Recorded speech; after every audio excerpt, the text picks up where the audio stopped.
Spice Aisle. Carnival Sunday morning. I bet a lot of people are still, I can't get up to listen to George Grant this morning. I understand. Anyhow, I see that there are a lot of you out there so far, and certainly hope that you're going to be able to make it through the next 3 hours with us. That'd be great. In the event that you can't, then you may join us this evening for the rebroadcast, which gets underway at 6 o'clock. In addition to that, let me tell you what platforms we're on this morning. It's a really good morning for us. This morning, right now, we are on GRENADAbroadcast.com. We are on Facebook.com. And later on this afternoon, we will be on youtube.com/Grenada Broadcast. By the way, Facebook is also facebook.com/Grenada Broadcast. And for those of you who are so inclined, we're also on TuneIn. And by the way, all these links, you may go to the GrenadaBroadcast.com website where we have the rundown for today's program. You'll find all of them there. So yes, there's TuneIn. There's also Radio Genre, which is fairly new with us. There's also Radio Garden. You can pick us up on any of those platforms this morning. So, thanks again. We got a good program. Do we have a program for you this morning? Do we have a program for you this morning? Let's take a look at the rundown and you'll understand what I'm talking about. As always, we get started with this week's edition of The Buzz. And there, as always, you will be hearing a passage from the Holy Scriptures to start the program, and also at the end of the program, just before we pull the plug, another reading from the Scriptures.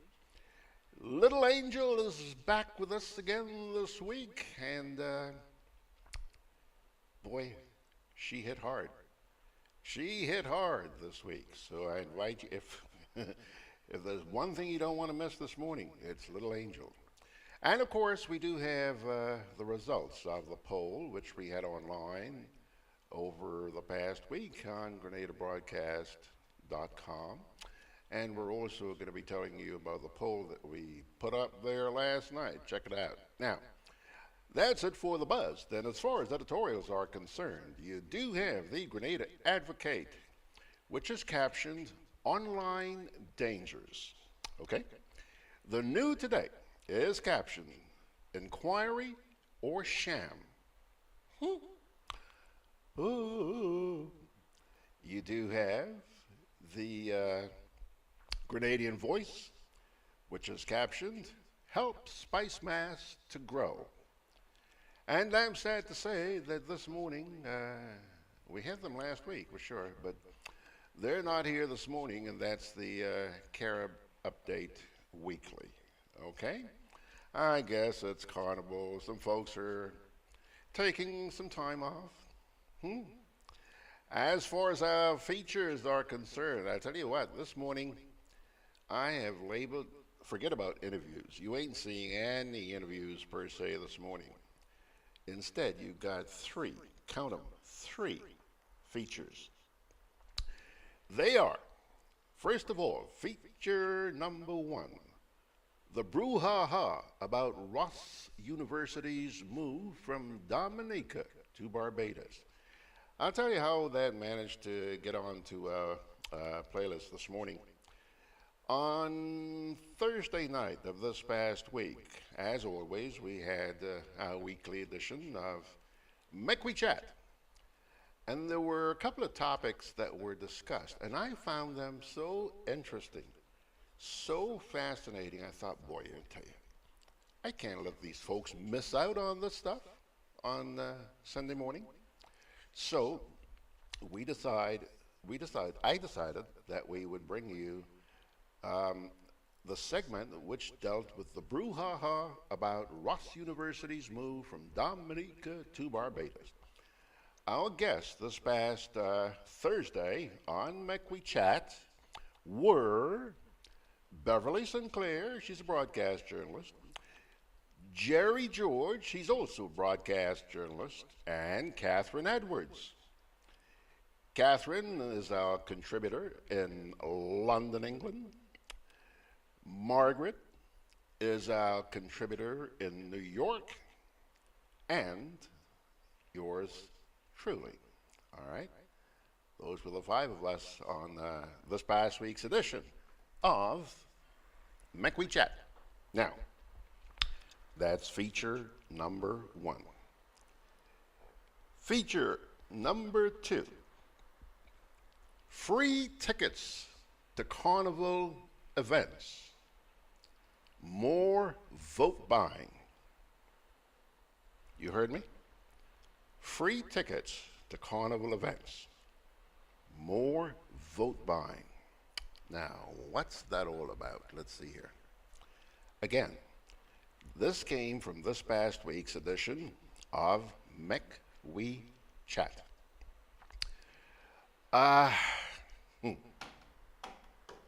It was one of the two key topics that we discussed on Thursday. And again, I thought, whoa, whoa, whoa. This is powerful stuff. We ought to take this to the Grenadian people, really. So that's going to be our second feature this morning. And once again, the same team, Beverly Sinclair, Jerry George, Catherine Edwards, Margaret Francis, and yours truly, okay? So, our third feature this morning is captioned, Big Guns Take a Final Swipe at Space Smash 2018.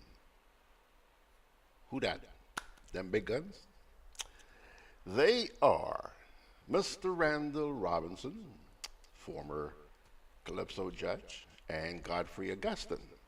He's a promoter and broadcaster. Now, both of these gentlemen have been with us for the past 3 weeks, actually, in the run-up to Carnival. This is a suggestion that was made to me by our good buddy out there in the Big Apple, the Flying Turkey. And I thought, hey, this is an excellent idea, man. So let's get these guys in here. Now, we also had joining us over the past 2 weeks the Black Wizard. I don't have to tell you who the Black Wizard is, Alwyn McQuilkin. I don't think he's going to join us today because this man's on stage tonight. He's on stage tonight, so let's just give him some breathing space, if you will. All right? And that's it. That's it. That's it. That's a whole lot. So, if you notice that I keep glancing off to my right here, it is because I am keeping a very close eye on Facebook this morning, and already I'm seeing a whole batch of dropouts, because of our internet. And I want to give you a heads up. I'm going to remind you of this just before I play those segments, the repeat broadcast of the segments from Make We Chat. On Thursday night, we had a dreadful time with the internet. So, when you listen this morning, you're going to have to be listening very carefully because, yes, it's understandable. You'll be able to hear what the folks are saying. But it's really not the best technical quality, if you will, okay? So just thought I'd give you a little heads up on that. Time's now, 10 minutes after 10 o'clock already. And as a result, I think we better not waste any more time. Let's just move on, if you will.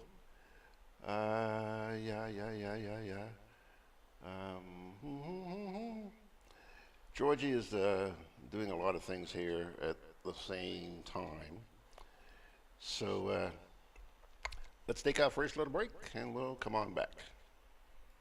Like a diamond, we continue to shine. 85 years, we stood the test of time.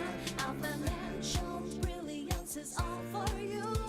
85 years of making dreams come true. GRENADA, join Core Bank's 85th anniversary diamond celebration. Take out or switch to our diamond anniversary mortgage with zero fees and a chance to win $18,500 for a home project. Or get on vehicle loan, 100% financing on new vehicles and a chance to win $8,500. Or get a quick approval loan up to $20,000. Special terms and conditions apply. Check in branch and online for details. Welcome home.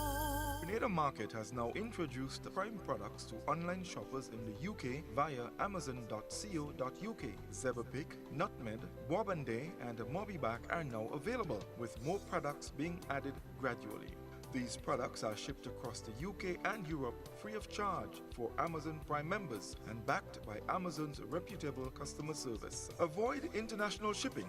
Buy in your local area. Amazon.com in the USA, Amazon.ca in Canada, and Amazon.co.uk in UK and Europe. GRENADAmarket.com. When you can't come to the island, the products of the island will come to you. Okay, 12 minutes after 9 o'clock, we're back. Let us get right into today's edition of The Buzz. And we begin with a reading from the Holy Scriptures. Listen. God will come to those who are generous and lend freely, who conduct their affairs with justice. Surely, the righteous will never be shaken.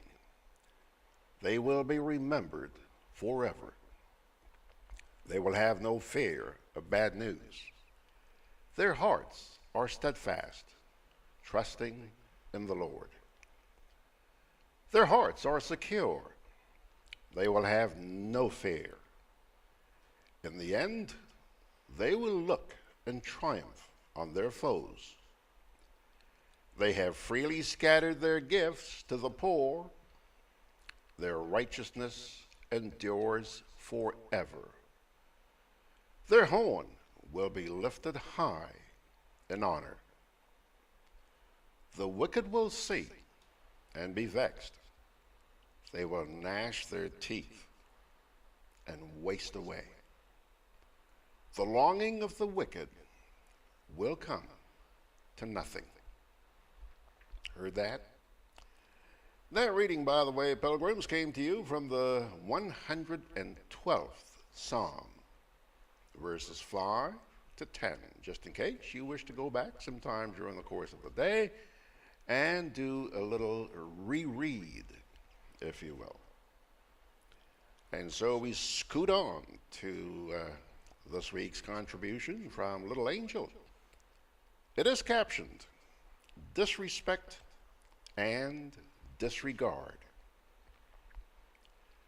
In the Grenada broadcast news item dated August 10th, 2018, quote, has Representation of the People Act been violated by Attorney General, unquote.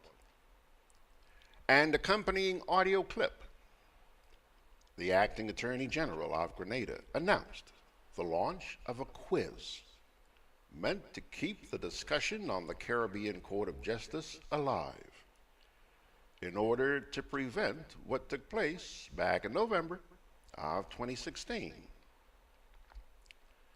An acting attorney general who makes an attempt to keep a discussion alive during a festive season in Grenada could never be serious.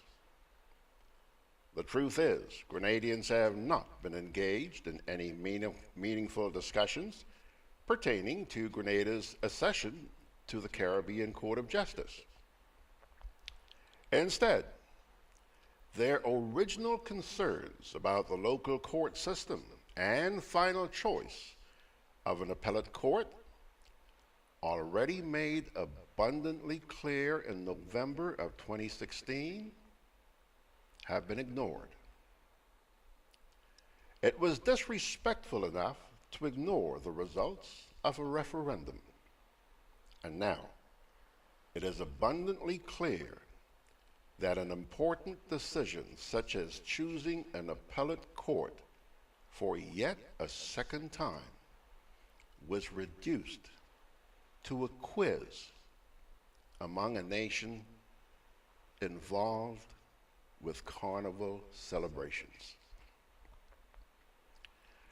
The CCJ Advisory Committee's choice reflects total disregard for the human beings who live on the islands of Grenada, Carriacou, and Petit Martinique. And the committee seemed to have flunked its responsibility and delegated it to a quiz. Another threat to the democratic process in Grenada and an abuse of the voting rights of its people. This is alarming and virtually insane. Fundamental rights and freedoms in Grenada were threatened in the past general elections and continue with the announcement by the Attorney General that the intention of this discussion and quiz is to avoid what took place in November 2016 when Grenadians exercised their democratic rights to vote. Is the acting Attorney General serious? And is it being implied that such rights as the rights to vote should be avoided? If so, then duties are being compromised and there's conflict of interest. Winning tickets to carnival shows and promising prizes after add up to offering bribes for votes in favor of the CCJ. It is also corruption at its best, wrongful influence, and breaking the law. There is a serious lack of leadership skills in Grenada, one that has no regard for basic human principles and the rule of law. This is very disappointing and in need of urgent attention. Signed, Little Angel. Thank you, Little Angel. Thank you. Somebody else has taken note. We now turn to the results of the poll which we had up on the website last week. Quote, NADMA's performance, or lack thereof, during the recent weather fiasco has done little for disaster management in Grenada. My confidence in the agency has been, and you have two options, eroded or enhanced. In other words, the way NADMA handled things last week make you feel better about disaster management or worse. Here's how you voted. 95% of you said your confidence in disaster management in this country has been eroded. But guess what? 5%, yeah. A whopping 5% of you said it's been enhanced. Enough said. Last night, we put another poll up there on the website, which reads as follows. Can the giving away of free tickets to Spice Mass shows by the CCJ Advisory Committee be considered as vote buying for the upcoming referendum on the CCJ? Let me read that again. Just want to make sure. Straight out. Can the giving away of free tickets to Spice Mass shows by the CCJ Advisory Committee be considered as vote buying for the upcoming referendum on the CCJ. Short and simple and sweet. You've got two options, yes, no. Okay? Pilgrims, that's going to take care of this week's edition of The Buzz. And boy, I sympathize with those of you out there on Facebook, because I see that you're having a hell of a time already this morning. This too shall pass. This too shall pass. Right now, let's take another little break here, and then we'll come on back with this week's editorials. Conveniently located in the GRENADA Shopping Center, for over 40 years, Food Fair has provided quality service at affordable prices. Now, grocery shopping is made easier and more convenient from the Food Fair web store. Hey, babe. Listen, I need you to go down to Food Fair to get some groceries. All right, no problem. Right away. Thanks, babe. What are you doing? You're supposed to be going Food Fair to get a grocery, man. I am, but didn't you know you can order your groceries online from the Food Fair web store? Are you serious? Of course. All you have to do is just to log on to www.foodfair.gd with credit card in hand, and with an order of $100 or more, Food Fair Granadas will deliver up to 3 miles away. And you don't even have to worry about your information, you know. Their safety measures are excellent. So hold on. You just order online and Food Fair will deliver to you? Yep, Oh, baby, better hurry up and order, man. I already did. They should be here any minute now. Enjoy easy online shopping anytime from your home or office from the Food Fair web store. Food Fair, where you can fill your baskets without emptying your pockets. A message from Grenlick. For convenience, bill payments can be made at Bill Express at Western Union. Many of these are open until 6 p.m., including Saturdays. A 24-hour check drop box is also available at Grenlick's customer care centers at Grand Anse and Bruce Street. Grenlick, energizing our Grenada. Call us at 237 or visit grenlick.com. Okie doke, 23 minutes after 9 o'clock. Let me pay a quick visit to the shout box. Anthea Rello says, "Good morning, George and all. From the posts on Facebook, Space Mass is looking good. Congratulations to Cheros. Now let the winners be paid." Lineup looks great, George. Yeah, great lineup, girl. We Will Rise is checking in early this morning, saying good morning all, wishing everyone a safe, clean, and enjoyable Spice Mass 2018.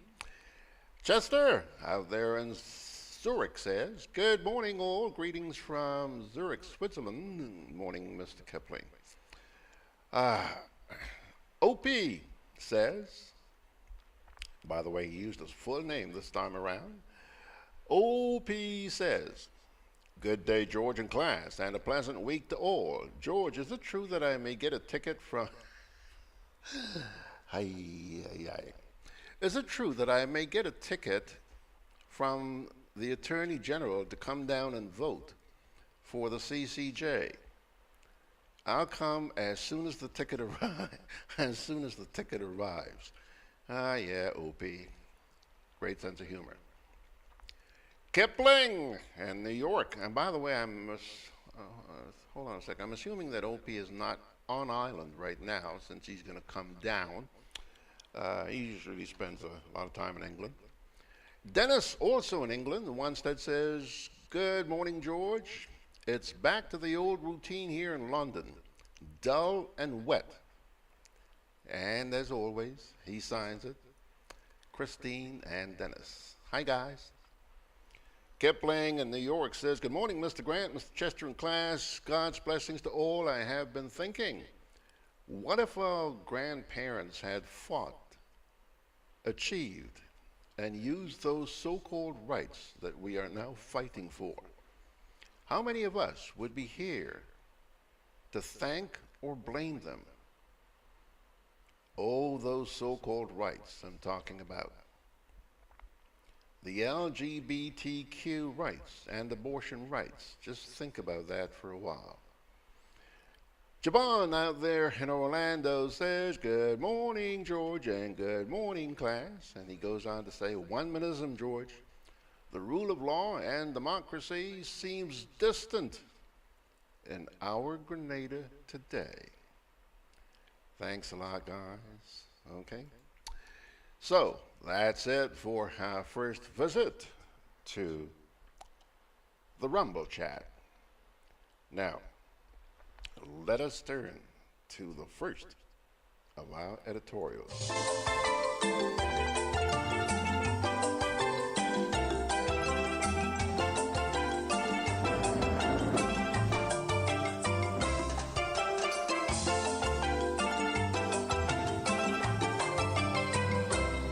The editorial, which appears in this past week's edition of the Grenada Advocate, is captioned "Online Dangers."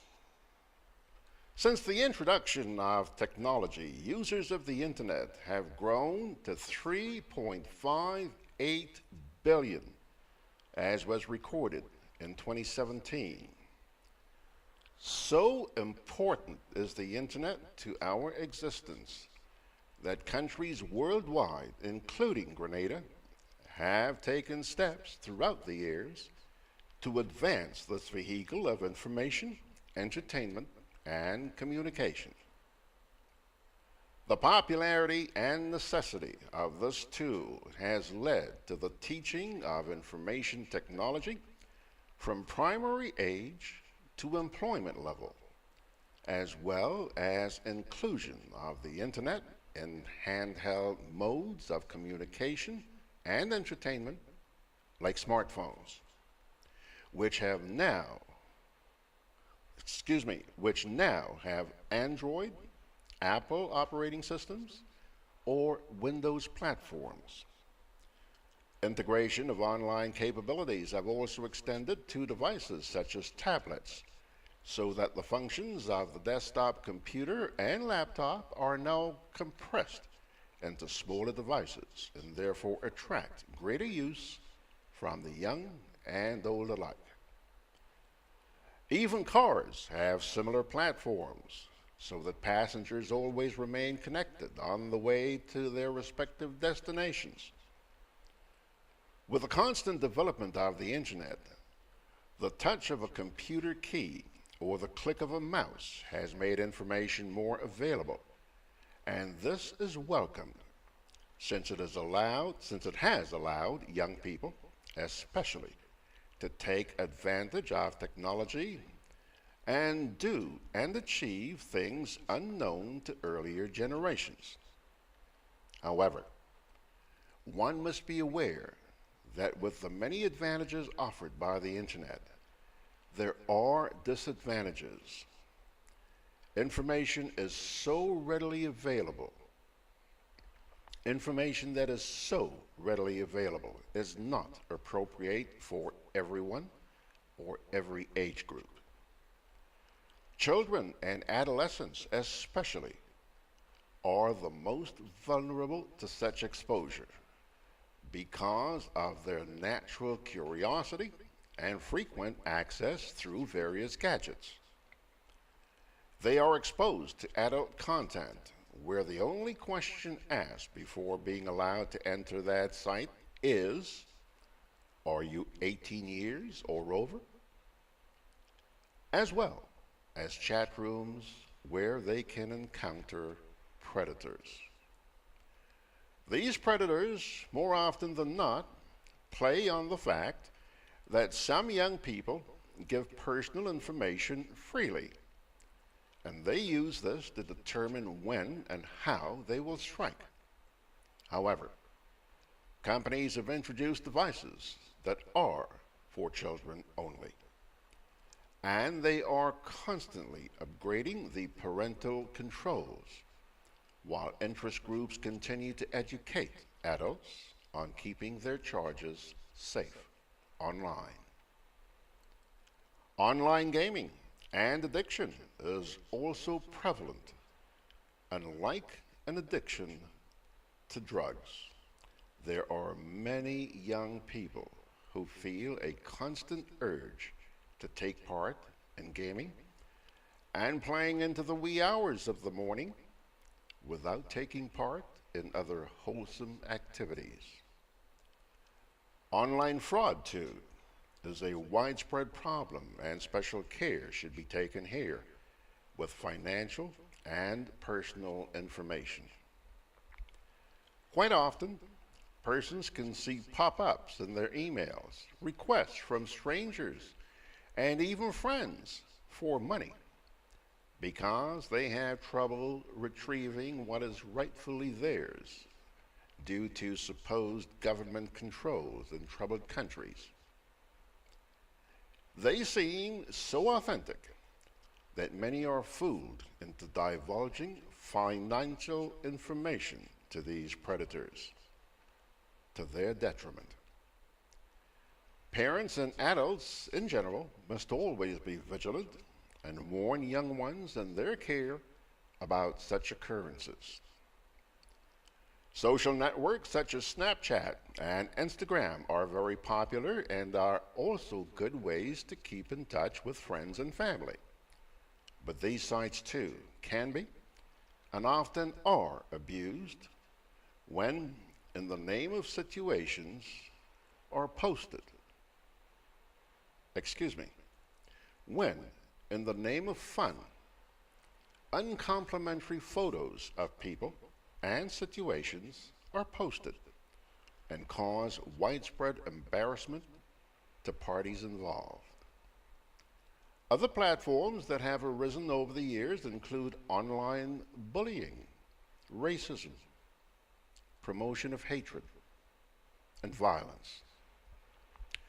Therefore, parents must realize that setting rules for their children with regard to online activity is not the only solution.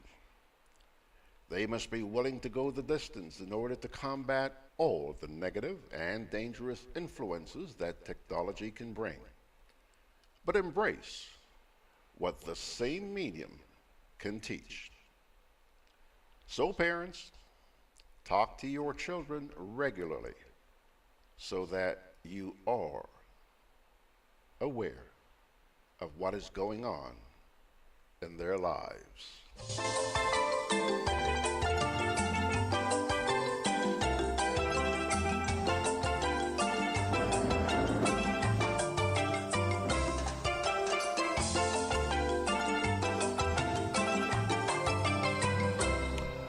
Okie doke, 27 minutes away from the hour, one down, and we still have two to go. Coming up next, the new today. The Rotary Clubs in Grenada invite you to its biggest ever all-inclusive Carnival Sunday Fest at Spice Basket on Sunday, August 12th. Join us as together we celebrate 50 years of service to the Grenadian people. There will be fireworks display, pan wizards, trios, now Solid the Band, Dash, Talpree, Scorpion, Shortpree, and The Inspector, DJ Blackstorm, and Small Clothes. Admission $200. Starting time 12 noon. Unlimited drinks and a wide variety of local foods. On Sunday, August 12th, Spice Basket. From renewable energy programs to energy-efficient LED streetlights and electric cars, GRENADA is playing its part in increasing efficiency in electricity usage. Investing in new technologies to minimize costs, decrease our nation's dependency on fuel imports, and reduce pollution is just part of what makes GRENADA a good neighbor. For more information, visit grenlec.com. Okie doke, folks, 25 minutes away from the hour.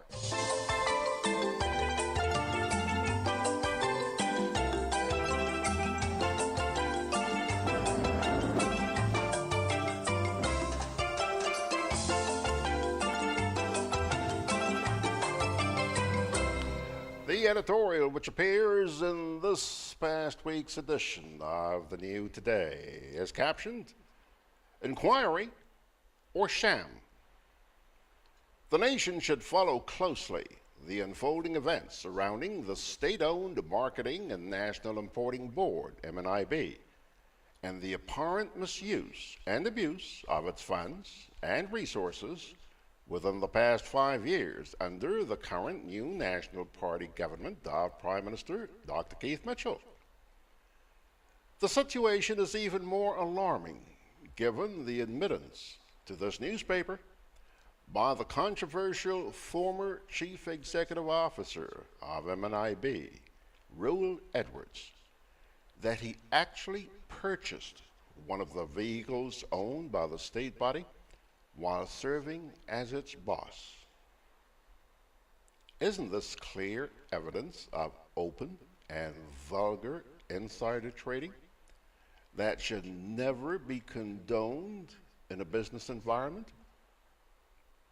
The New Today is warning Grenadians to pay particular attention to the kind of commission of inquiry that is set up by Prime Minister Mitchell and his government to investigate the affairs of the MNIB.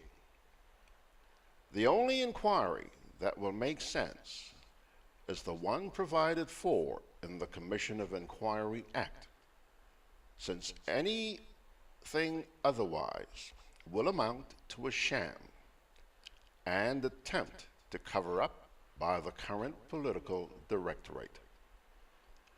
The people must pay particular attention to the composition of the members of the inquiry and the terms of reference. The marketing board is in a financial mess, and heads must roll for the wanton abuse of the taxpayers' money.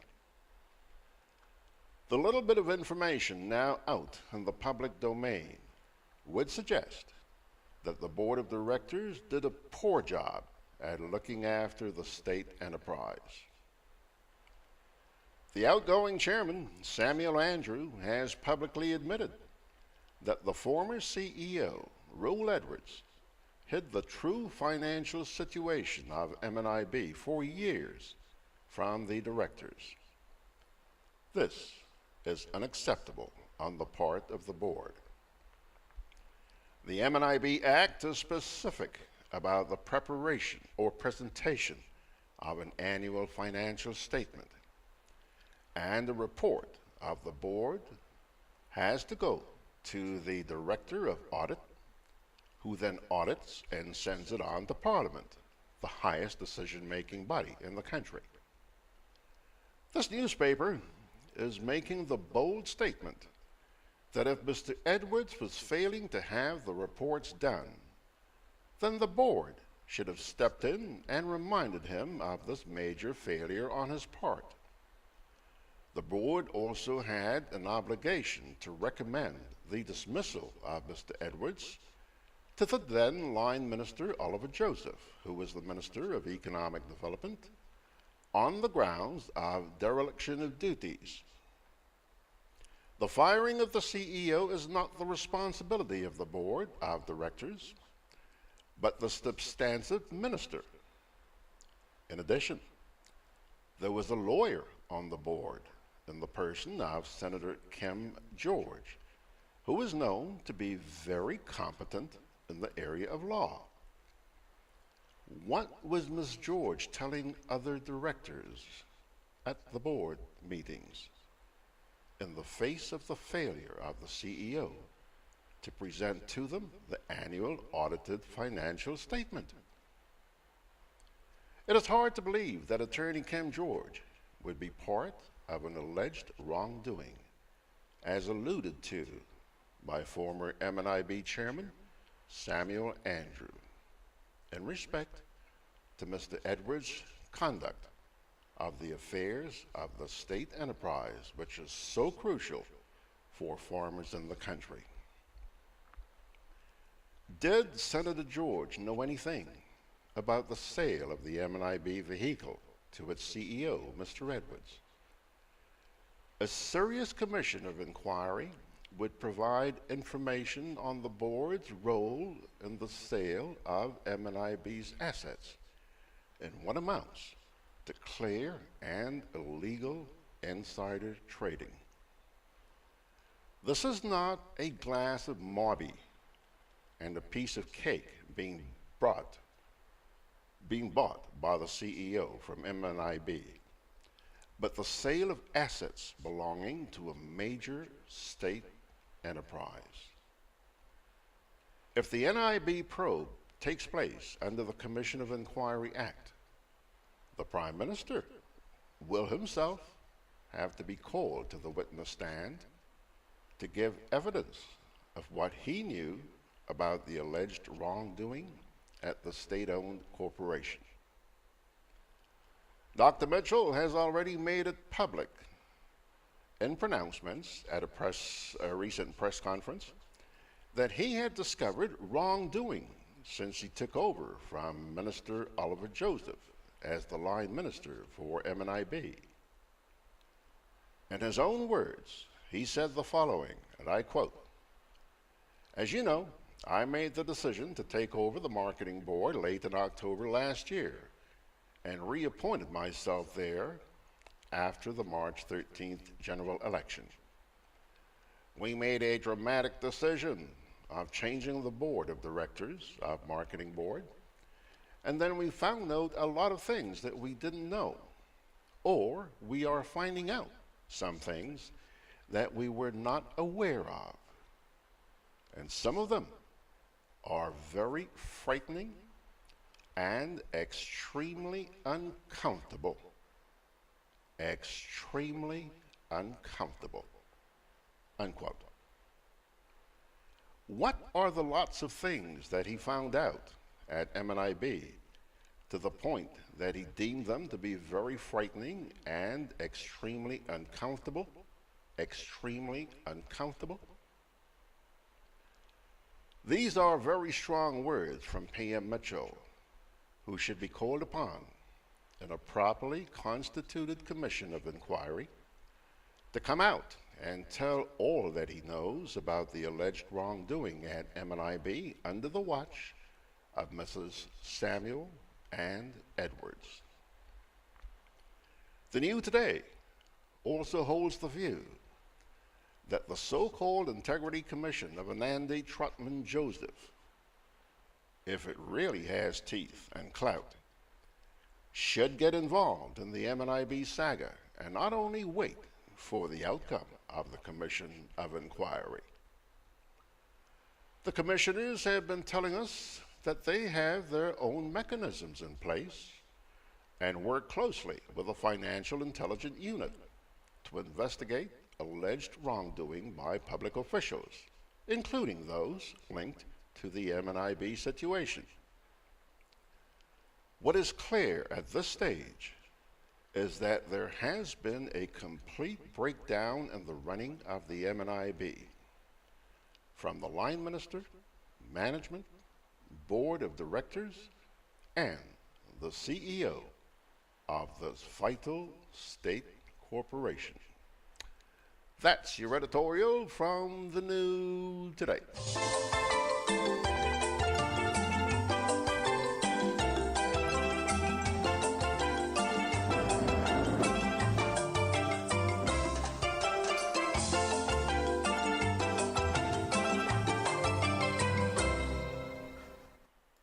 Preparation is key to all we do, and when it comes to the hurricane season, it's also important to prepare and plan ahead.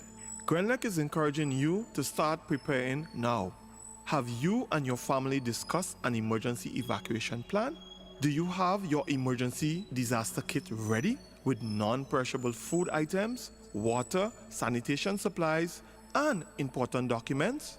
Have you identified your nearest emergency shelter? The time to prepare is now. For more information, visit www.grenlec.com. Grenada Market has now introduced the prime products to online shoppers in the UK via amazon.co.uk. Zeberpick, Nutmeg, Bourbonday, and Mobiback are now available, with more products being added gradually.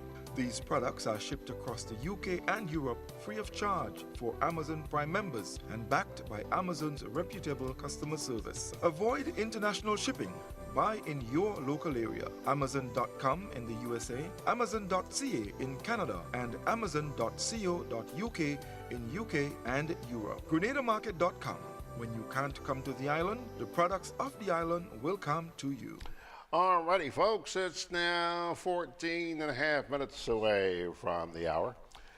Just let me say good morning to some of those folks out there on Facebook. Kathleen Thomas, she says she's watching in Toronto. Ryan Jabon in Orlando, saying good morning to the class.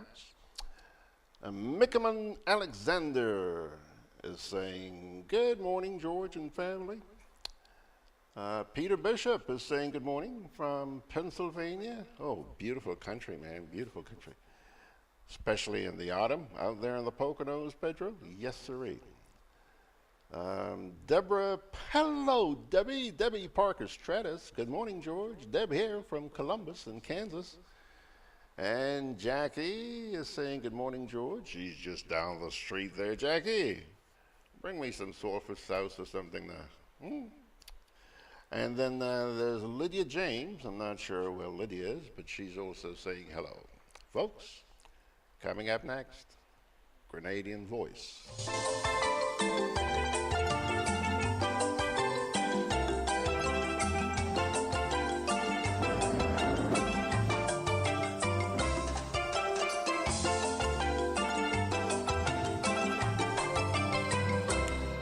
The editorial, which appeared in this past week's edition of the Grenadian Voice, is captioned, Help Spice Mass to Grow. The high point of carnival season, which is said to be rooted in Bacchanalia, is upon us. This is the time when it seems anything and everything can happen in our little country, even though the police force is saying otherwise. We applaud the decision to change the name Carnival to Spice Mass. Many citizens and visitors have forgotten the change, but it was a change which makes perfect sense. The name change also helps to clarify the history of our Spice Mass. The French, who arrived in the Caribbean in the 16th century, developed their carnival, which was a season of elegant festivities extending from Christmas to Ash Wednesday. Hundreds of years ago, followers of the Catholic religion in Italy started the tradition of holding a wild costume festival which came with carefree spirits before the first day of Lent. That festival was called Carnival, which means to put away meat as the fasting period begins. The Latin name for the holiday is sometimes spelled Carnaval, a word that even today is still being used. As we observe our culture, we should bear in mind that an area of St. Paul's bears the name of Mardi Gras, which is French for Fat Tuesday, and refers to the events of carnival celebration. It is also believed that the first Caribbean carnival originated in Trinidad in the late 18th century, when a flood of French settlers brought the Fat Tuesday masquerade party tradition to the island. Some French aspects linger today in our festival. The Mardi Gras, French for Great Sunday, is the title of our main carnival event. This features a taste of almost every aspect of the season. It leads to Juvet, a contraction of the French Jour Vert, which means opening of the day, as the celebration is taken to the streets from very early in the morning. Some people may remember the 1950s and 1960s, when Jab Jab was Jab Jab, the mass known for its evil. It was sometimes referred to as Devil Mass. Research has shown that this still exists in Haiti. where a jab is said to be a mercenary spirit for hire, capable of doing evil deeds. Some of us may remember the fear we had of those jabs who were believed to be out to steal naughty children if they were not paid by parents. The red-stained tongues were a suggestion that after eating children, their mouths became bloody. Some parents even used the jabs as a means of keeping children in line. It is not clear as to when and why the word jab was changed to jab. But this has also found a place in our carnival. Some aspects of carnival traditions are believed to have been borrowed from African traditions. The parading of costumes and masks through villages while dancing in circles were done to chase away angry spirits and bring good fortune. Feathers were frequently used by Africans on masks and headdresses as a symbol of their ability as humans to rise above problems. Today, the feathers and masks are an intricate part of carnival costumes. When the French moved to our island in the 16th century, reports are that as a result of the class society, slaves were not allowed to participate in carnival. It was certainly a joy for the poor working class to see the end of slavery and start their own celebration after emancipation. The festival today in Grenada reflects aspects of our colonization. It is a wonderful work of art, portraying history in the making. The early Indians, the large floats, would serve as a symbol of the upper class. The sailors, as a symbol of traveling for trade in those days. The happy clowns all tell a story of who we are as a people. The word bacchanal, which we apply to our festival, also survived through the ages. It seems to have been originated in Greek culture and, in cases, means an occasion of wild and drunken revelry. The Carnival Festival is believed to be dated back to Western religious observances from the Gregorian calendar during the colonial days. Our carnival was moved by proclamation from the period preceding Lent, when Grenada was predominantly Anglican and Catholic, to the month of August. It was recently given the name Spice Mass, symbolic of the Caribbean, where different races exist in harmony and have taken on some changes. In the past, the public had to wait on the proclamation from the office of the Governor General for carnival activities to begin. Now, we are seeing that the festival is launched by the Spice Mass Corporation early in the year. The proclamation this year refers to the public holidays for the festival. We expect more and more changes to come as we continue to add our own flavor or identity and stamp our signature on Spice Mass. The August Festival is a good showcase for using the arts as a tool in portraying the culture through the ages. Let us build on it.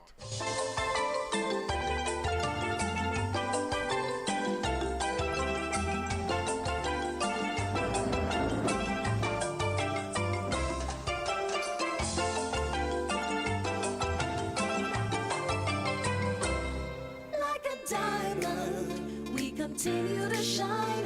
85 years we stood the test of time. Our financial brilliance is all for you.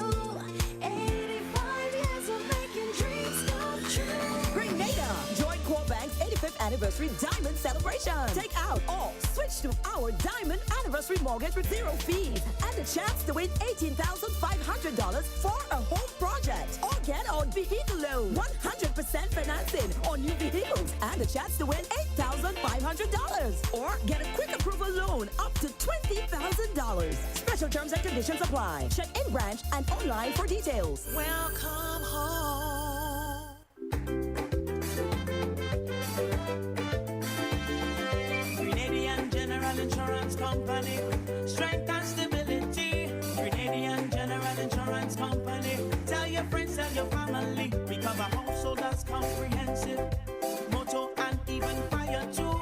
Contractors all risk burglary, public liability, professional indemnity, directors liability, and wait, we still have more. Come and find out more what you're waiting for. We are located on Scott Street, St. George's. For more information, call 440-2434. Tell everybody. All righty, folks, 3 minutes away from 10 o'clock. I'm in luck this morning, boy. There's a note here on Rumble Chat, on the shout box, if you will, from Jackie. Jackie says, I just got up. I remember a little while ago I said to her, send me some sulfur stout or whatever. Well, she says here, I just got up and only just doing the sulfur stout. We'll send some later. Keep your fingers crossed, Grenada. I could do with it. Then I might not have to prepare lunch today. Eh? How about that? Well, I'll tell you, we are at that point where we begin our 3 features. And by the way, again, my apologies to those of you on Facebook, because I see that you're having a lot of hiccups out there. And by the way, Bernard Gilbert has just joined us. He's saying good morning. Michelle Bain and Gerard Francis, they're all out there on the book this morning. Don't worry about it. I know it's inconvenient, drives a lot of people crazy, including me, but after the program is ended, it's going to be posted, and therefore you're not going to have the hiccups that you're having when it's live like it is right now, okay? So please bear with us. Please bear with us. I'm complaining, but I'm not the only one in Grenada who is. A lot of people are complaining about what happens with our internet. It's all falling on deaf ears. But you know something? Old people say the longest rope has an end. Now, I mentioned to you at the top of the program this morning that on Thursday night's edition of McWeek Chat, we discussed a couple of very, very important topics. And one of them had to do with the decision by Ross University to pull out of Dominica and move to the island of Barbados. A lot of controversy surrounding that one. The other one had to do with the fact that this week, during the course of this week, an announcement was made by the acting Attorney General that the Caribbean Court of Justice Advisory Committee, that's a committee that has been set up by government to prepare for the referendum in November, when they're hoping that the people of Grenada will agree for this country to accede to the CCJ and make the CCJ our final appellate court. I thought I should play both of those segments for you.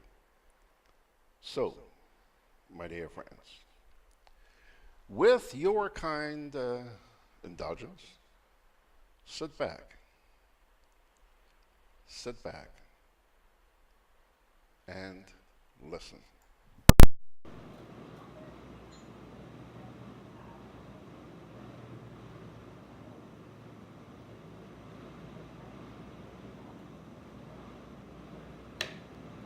where the Attorney General, no less, the head of the,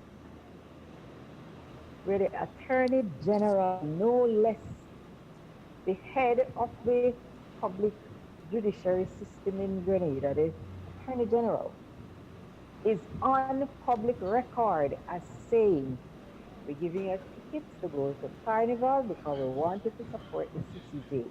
And oh yes, we're gonna have a quiz. You know, we're not just handing out tickets. We're gonna have a quiz. I mean, I don't know. And I asked the question and I'll ask it again. What other gifts are going to be given out for people to support this referendum? It is scandalous, it is outrageous, and I am saying it's illegal. No, but It's there's illegal. something that bothers me.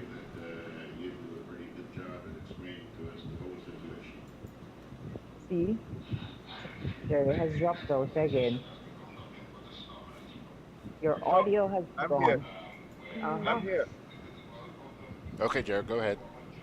No, I am saying right that a referendum is the first time the citizens of a country has an opportunity to make it. Can I hear me? You keep You're going in You, and breaking out. up, but Oh, all right, you guys go ahead. I listen. I listen. right. I think what Jerry was saying is that the referendum is the only opportunity the citizens of the country have to make law, because all other laws are made in the parliament, where none of the citizens who vote for the parliamentarians have a vote in parliament. We don't. You know, we put the parliamentarians there and they go in the parliament and do whatever they feel like. When you have a referendum, it's the chance for the citizens to decide what they want to do and how they want to do it and what they want to become law. And then you but want to take that away from them. but a referendum can also be used to thwart the will of the people, and the will of the people was that they did not want to see CJ. Exactly. So it's also a way to it could also be a very undemocratic process. Yeah, And but what is scary? What is scary, guys?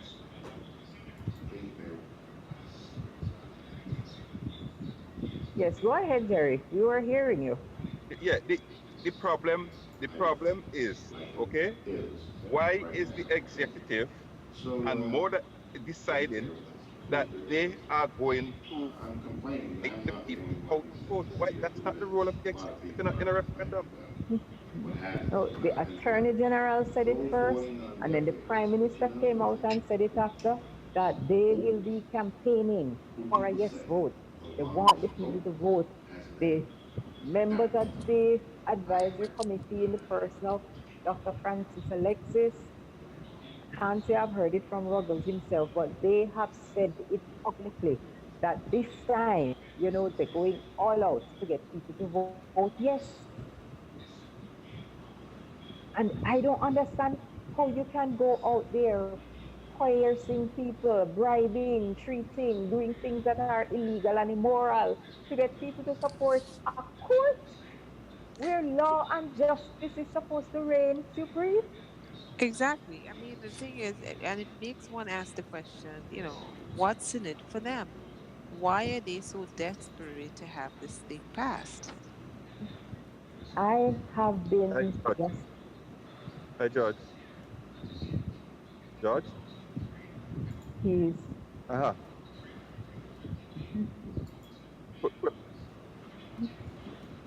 I'm going to try and improvise here. I'm going to try and get Jerry on the phone by WhatsApp. I'm trying. by Okay. WhatsApp. What? Right. So Okay. let me take down Zoom then. Let me take off Zoom first, Okay, take off and then Zoom. call me back. Yeah, and then call me back. I'll call you back. Okay. Yeah. Now remember, I use the word improvise. I ain't promising anybody anything. I'm just improvising. Okay. Mm-hmm. All right. Yes, you see how the improvision It works. works, Yes. Yes. yes. Yes. I'm not going to guarantee that it's going to be excellent quality, but we'll certainly give it a shot. Excuse me, folks. You just gotta try anything. Right, and there can only be one of two outcomes. It Can you, either works or it don't work. can you actually hear Exactly. the phone ringing? Yes, no. Can you hear him? Hello. Hello, Jerry. I'm hearing you. Yes, I'm hearing you clearly. Okay, but Margaret, are you Oh, hearing Jerry? I What? heard him say hello. Yes, I'm Yeah, hearing you we're clearly. hearing him. Okay, But we're there is hearing you, saying, fellas. So go ahead now, Jerry, and bung away if you will. No, I was making the point that if the executive has money to incite, they need to give somebody on the other side monies to do the same thing. You cannot have it one way. It's not right. So if they're using funds to promote, then somehow funds has to be given to the citizens so that the citizens could also encourage other citizens how they should vote. It can't be Yeah, really but either way. Jerry, Go ahead, Margaret. no, I was going to say why One I way I'm agree. talking. I hear what Jerry is saying, but you see, you're also thinking that you're dealing with people who are who moral are and fair. scrupulous and who are fair. But you're dealing with people who have demonstrated that they are unscrupulous and they will do anything they need to do to get what they want. So It's about for what they want. It's not about what people want, and that's what is frightening. A referendum is not about what any side wants. It's supposed to be about what the people decide they want, and nobody should be trying to force them either way. Either way, but right? remember, Okay, guys, you're going to rem- have to try and time each other and try and speak one at a time, okay? Bev, you go ahead. You were about to say something? yes, remember from the time of the consultation, from way back in the time of the late Professor McIntosh, nobody, not one person had asked for a CCJ. It was never one of the recommendations that went forward. And by the time the recommendations were baptized in the cabinet, they came out with a CCJ. And they went in for another baptism and came out this time with only the CCJ. So whose agenda is the CCJ pushing? And we've said it before and we'll say it again. Nobody is saying the CCJ is not a brilliant idea and not something which is necessary for this region.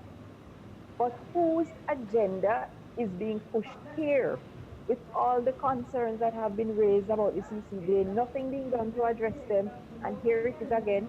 You vote no the last time, so this time we're giving you carnival tickets, and there are the other hits. Well, perhaps there's certain level of banality going on about this because the new CCJ president is Vincentian. Prime Minister Dr. Gonsalves are appealing to Vincentians to vote for the CCJ because he's Vincentian. I mean, this is just ridiculous. Oh, yes. I mean, we have Oh, to get to yes. that level to get something like this. There is something fundamentally wrong about it. Oh, yes. Judge, and I hear them. So on one hand, I must vote for the CCJ because I'm getting some trinkets, and on the other, I must vote for the CCJ because the chief happens to be my countryman. Yes. Wow.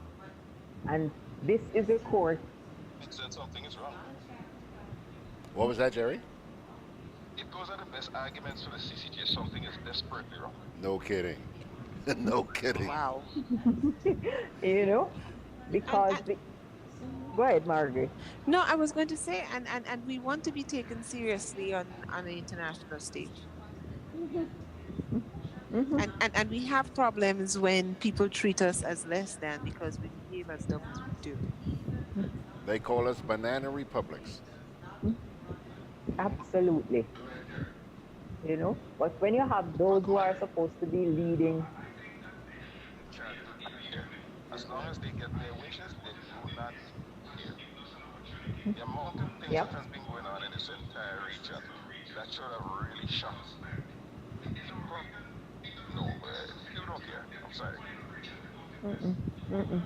And the and Jerry, the population is so very easily led away. They are so you can tie a piece of thread on one of their fingers and lead them with it because they're willingly going. You know, people don't stop to think for themselves and to use their own brain. All they want is some carnival ticket, you know, and they're ready to go. What was that say in his song this year? We go wine, we don't care. We don't care about nothing because we go wine. Jam and wine is the order of the day, rum and soca. So start the inducing of the people with rum and soca, and after the carnival, you continue with the bribing and the treating. And what are the gifts that are going to come after? We will see. I think it's time for a break now, though. So, George, we should take a break and then we come back. All right, if you say we should take a break, then I guess, young lady, we shall take a break. Okay? You hear that, folks? You call me young lady. 2, 3, 7. If you wanna check the GRENADA balance on your phone or report a faulty line near your home, if there is an emergency, take out your phone. These are 3 numbers that you should know. 2, 3, 7. Call me anytime, I'm always on the line. 2, 3, 7. Just call me anytime, I'm always on the line. 2, 3, 7. So, babe, Alberto and Beryl come and gone, right? So that means we still have Chris, Debbie, Florence, Michael, Patty, Sarah. From the looks of it, Tony and Valerie might be coming as well. So we need to pick up some extra hurricane supplies. You don't know how many hurricanes will be coming this season, so you need to be prepared. At Hubbard's Hardware and Building Supply Departments and the Food Fair supermarkets, everything from canned foods, flashlights and batteries, to plywood, tarpaulin, lanterns, roof repair kits, water tanks, etc. are available. For over 90 years, we've helped you prepare for and recover from storms. Hubbard's is an integral part of your hurricane preparedness plan. Get discounts when using credit and debit cards.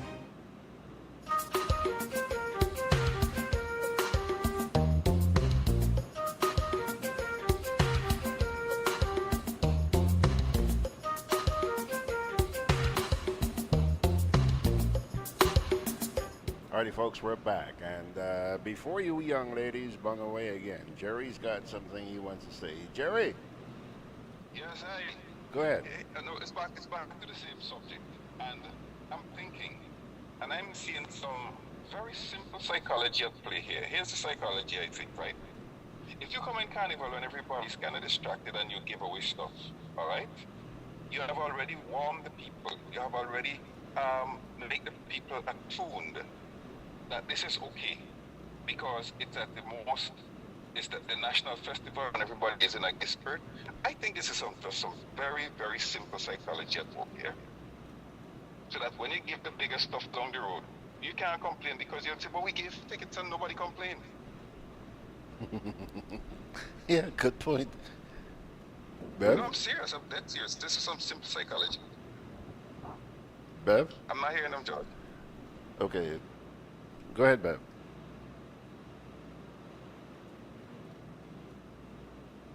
Treating. Yeah. And I say, yeah, because I heard what Jerry said, but I just wanted to reinforce it to say that you're legitimizing the treating. Because once you accept the small gifts, the principle is already in place. So you accepted it. So why you take the carnival tickets and now you don't want to take the galvanized? It's the same principle. That's the point, the psychology. Yeah. Mm-hmm. Simple So that is psychology. exactly what is, oh my God, you know, and what is really, really, absolutely sad about it, it is that is the country's primary legal luminary who come out announcing this thing. A knighthood? Part of the psychology. It's part of the psychology. It's not an accident. Yeah. It's part of the psychology. because If when they're it doing it, comes that from, makes it right. yeah, when it comes from that level and from that chair, people will think it's okay. Chinese part of the psychology is no accident. It's well thought out. Yeah, because we will go, oh geez, and Well this is thought out. sending so many wrong messages. It's sending so many wrong signals because it's telling you you can go to any length to get what you want. Yep. And that wouldn't mean anything serious to to people. They won't take things seriously, and they wouldn't even appreciate that. No, they don't need to. No. And you see, they get these people.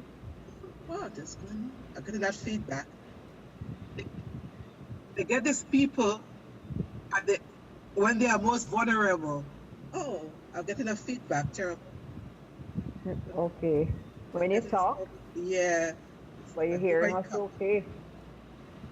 Are you hearing me okay? Yeah. Yeah. Yes, we are.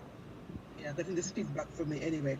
Yes, what I was saying, they get them when they are most vulnerable, when they're distracted, and to put it on them to get them to vote for them. This is really, really, really, really sad, because the powers that be know how the mind of these people work at the end of the day. They know Grenadian people. They know Grenadian people, they are gullible. And they play on that. And this is so, so sad what they are doing to their own people. We are still in this slavery. They control these people's mind because they don't think for themselves. And they take advantage of it. That's what it does. And people don't realize that. No matter how, yeah, that's what happens. You know, I would love to get a legal opinion on this. I know how you folks feel about this issue, but if we're facing a situation here where, like Beverly said, this is in direct contravention of the law, how do we, the people, respond? Do we just wait until the referendum rolls around and we say, hell with it, we're not voting, we're not going? Or do No, we, do that we, is not good enough. We need to send a signal that we're not going to accept these kind of things coming out of the Attorney General's chambers. We just not. so you're saying we should not accept it coming out of the AG's chambers. Now, Or are you, anybody's chambers. are you suggesting then that there should possibly be some sort of legal action prior to the referendum? There should be some sort of legal action prior to the giving away of the tickets. This Well- is just wrong. Well, you know, most of the shows are going to be over by this weekend, Beverly, so I mean, it's kind of late to do anything about that. Jerry, let me hear your take on this. The last minute. Jerry? Oh boy! Did I lose Jerry? Sorry. Oh no, I'm here. Yeah, I just wanted to hear. He's very faint. Yeah, what I'm saying is that I don't know what the representation of the People Act says about that, and I don't know if there's a I'm not different hearing him, rule George. for the run of a referendum. I would take advice there from a legal perspective. But I know in St. Vincent, when we had the referendum and the government gave away school books and all kind of things to I am encourage not people, hearing Jerry. one gentleman took the government to court, saying that they should give the same monies to the other side. No, but the usual time of these cases they went on, I don't even know what happened in the because by the time I got to court and the referendum was finished and all the rest of it. But the principle was set. So I don't know in terms of the representation of the people's act what that says, as opposed to what a referendum accepts. I don't know. All right, a little while ago, Beverly, you read some legislation. You want to repeat that for us and tell us what exactly you're reading from?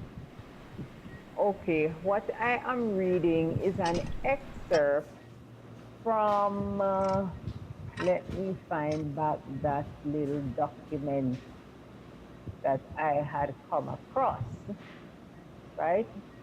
Grenada's legislation as it relates to voting.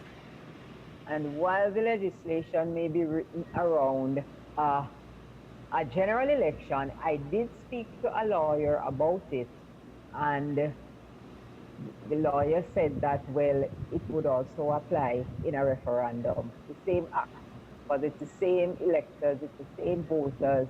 There are a lot of similarities with the general election and the referendum, so the act should apply. But that lawyer has promised to look at it a little more and give me some feedback, right? And it says Section 88. That's Section 88 of the Act it's referring to. And I wanted to get the proper name of the Act, but it's not on this excerpt that I have here. But it's Section 88 says, the following person shall be deemed guilty of bribery within the meaning of this Act, right? And these are the people who shall be deemed guilty. And the one I read was every person who corruptly, by himself or herself, or by any other person, either before, during, or after an election, directly or indirectly, gives or provides or pays wholly or in part the expenses of giving or providing any food, drink, entertainment, or provision to or for any person for the purpose of corruptly influencing that person or any other person to vote or to refrain from voting at such election, or on account of such person or any other person having voted or refrained from voting at such election. And what I can say this is saying is that you're guilty of bribery or treating, because both of them run back to back in the same act. One is section 8 from 88 to 89, talks about bribery and treating. And what this is saying is that whether before, during, or after an election, you do anything to influence a person to vote or not to vote, you're guilty. All right, Jerry, have you heard enough now to make you change your diapers? To change. No, no. I see. We don't test enough things in our region legally. We allow too many things to get away. But I think these are some of the things we need to test, because the people who are doing these things feel they have known that we don't test them. But I am saying there's a representation of the people act that says something. I don't quite know what the referendum says, but we must ask those questions. You cannot have the people at the top of the pile doing these things, with impunity and just allow them to get away. That's my feeling. They should be tested. Yep. Well, I think that's something we have to seriously follow up on, really, really seriously, starting tomorrow morning. And and I agree with you, George, that the you cannot have people using the resources of the state to effect an opinion that they want, and the other side can't do the same. It's not right. It's not right. But the thing is, in the case of this referendum process in Grenada, there isn't even another side. You do not have a group out there that is telling people to vote no. You don't. The point, and so that's what I'm saying, Susan, because they are in control of the system, right? One, but in spite of the fact that they are in control of the system, they are now exercising even more rights over the system to get something that they want. Something is not right about that. Fundamentally right about that. They are abusing the system to get what they want. That is what is happening. That they have determined the answer they want. See, in an election, you have two parties. The two parties are funded by whoever their supporters are, right? Yet they still are not allowed to treat to get their voters, okay? But they have their funding. The funding come from their supporters, their businesses, whoever, and they exercise that, all right? It so happens that the government, there's an incumbent government, that is part of one of the parties, and we're still saying that is wrong. So, in a referendum that is not about parties, how is this permissible? I don't get it. I don't get it. I don't get it either, and it's one of the questions I'm burning to ask the AG when I come face to face with him. Why? What is the motive behind the state pushing so hard to get accession to the CCJ? What's the burning motive? Because one thing we know for sure is that it has nothing to do with the ordinary people in this country. So we would like to know what is the real reason behind this thrust on steroids to get people to vote yes in a referendum for something that nobody asked for. The people never asked for it. The people asked for proportional representation, etc., etc. These things were shut down. Like I said, when the recommendations were baptized, they came out looking different. Yeah. They were baptized in the cabinet and they came out looking different. So what is, and whenever I get the opportunity, I will ask the AG. I attended a meeting the other day with the social partners where he was supposed to be there. Unfortunately, he wasn't able to make that meeting. But I am really, really, really anticipating the opportunity to ask that question. What is the motive? What is happening behind the scenes that the people don't know? But the people are being used as pawns for some people to get what they want, and we don't know why. We need to know why.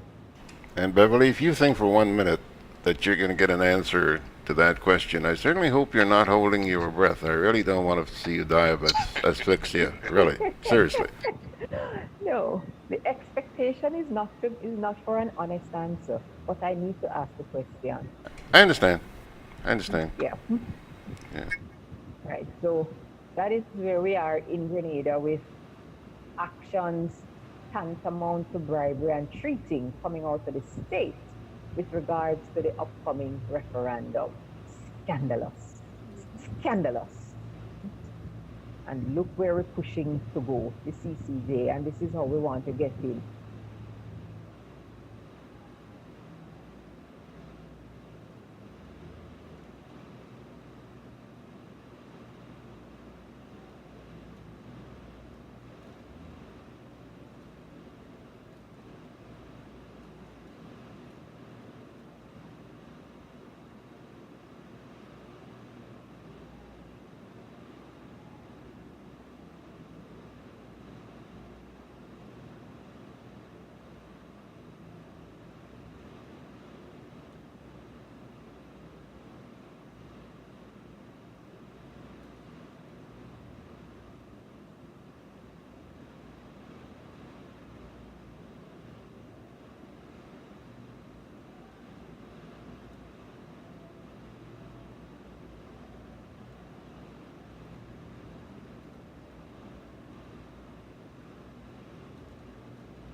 All right, folks, folks, folks, folks, folks, folks. In the interest of full disclosure, let me apologize to you. This time it's not the internet. We have had some snafus pop up here, which have made the last few minutes an absolute disaster. Okay? For that, I sincerely apologize. However, because I know that many of you are going to be very, very interested in what I did promise you this morning, the discussion about the quiz which has been launched to encourage Grenadians to vote for the CCJ, and what happened in Dominica with the decision by Ross University to pull out and set up shop in Barbados. I'm going to make sure that later on this afternoon I have both of those segments published on the GrenadaBroadcast.com website.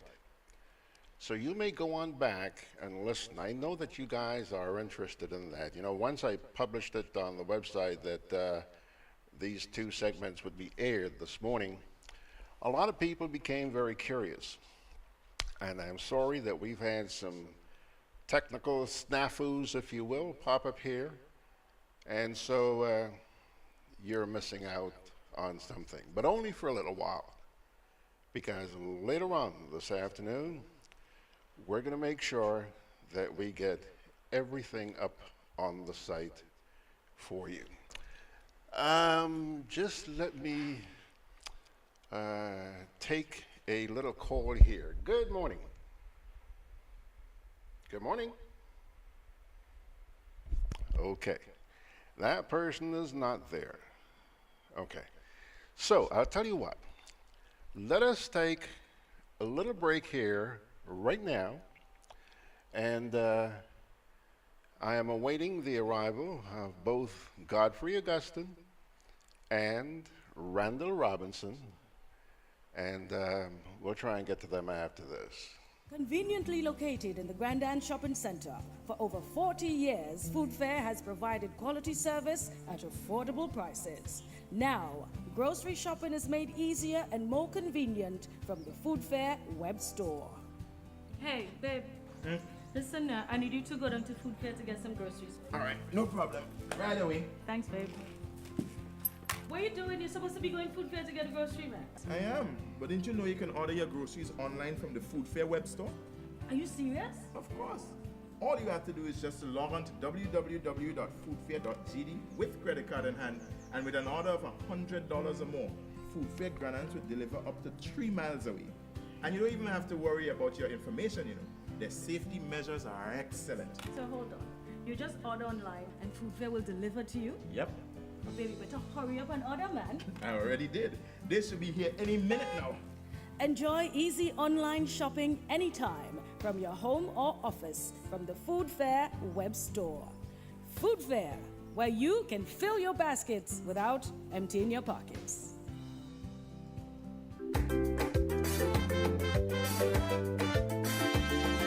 Grenadian General Insurance Company, strength and stability. Grenadian General Insurance Company, tell your friends, tell your family. We cover householders comprehensive, motor and even fire too.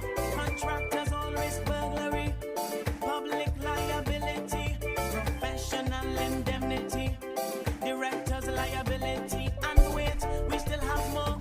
Come and find out more what you're waiting for. We are located on Scott Street, St. George's. For more information, call 440-2434. Tell everybody.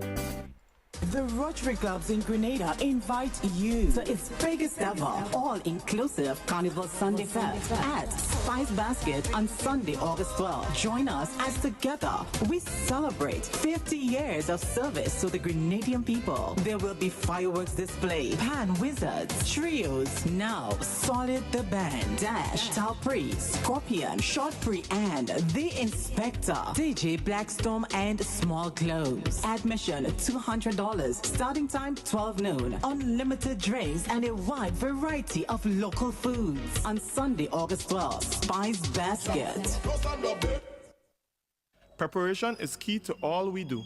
And when it comes to the hurricane season, it's also important to prepare and plan ahead. GRENADA is encouraging you to start preparing now. Have you and your family discussed an emergency evacuation plan? Do you have your emergency disaster kit ready with non-perishable food items, water, sanitation supplies, and important documents? Have you identified your nearest emergency shelter? The time to prepare is now. For more information, visit www.grenlec.com. Grenada Market has now introduced Prime products to online shoppers in the UK via amazon.co.uk. Zeberpick, Nutmeg, Wabande, and Mobiback are now available, with more products being added gradually. These products are shipped across the UK and Europe free of charge for Amazon Prime members and backed by Amazon's reputable customer service. Avoid international shipping. Buy in your local area. Amazon.com in the USA, Amazon.ca in Canada, and Amazon.co.uk in UK and Europe. GrenadaMarket.com. When you can't come to the island, the products of the island will come to you. Well, folks, I'll tell you what. I just heard from Godfrey. He is on his way here, but apparently there's some congestion en route, and he said he's going to be just a few minutes late. And apparently he was talking with Randall either earlier this morning or a little bit earlier last night. And he also has a church issue to deal with. And he too is going to be here, but a little bit late. So, you know, you're looking at a guy who has the patience of Job. Hey, it's been a tough morning. It's been a tough few weeks since the end of April. But I've gotten by, and I'm still here. And I hope that's a source of encouragement and light for you. When you meet challenges, face them head on, folks. Face them head on. Don't give up. Don't give up. Just keep on trucking. I'll tell you what we're going to do. While you sit here and stare at me, I'm going to try and play a couple of tracks here for you, both by the same person. A lady by the name of Calypso Rose. Now, this music you're about to hear has absolutely nothing to do with Grenada Carnival. But we're going to use that stuff as filler. And the reason why I picked those two particular tracks is because I think they're going to make you want to shake a leg, especially our friend out there in Orlando, Florida. He bobs and weaves at everything that we play. So here goes, Calypso Rose.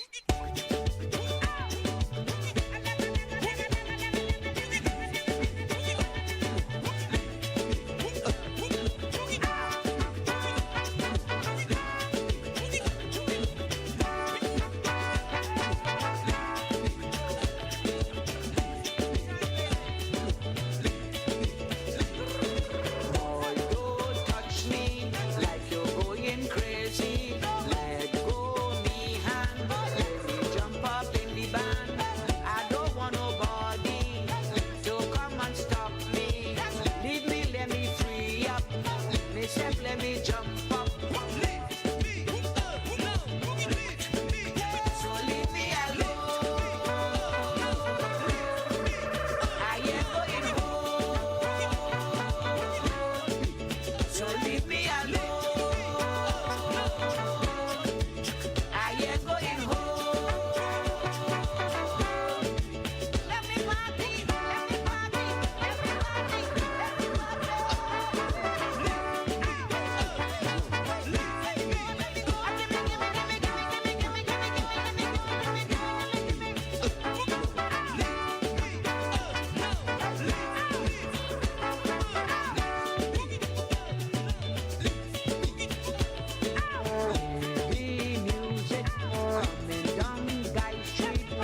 Enjoying me body.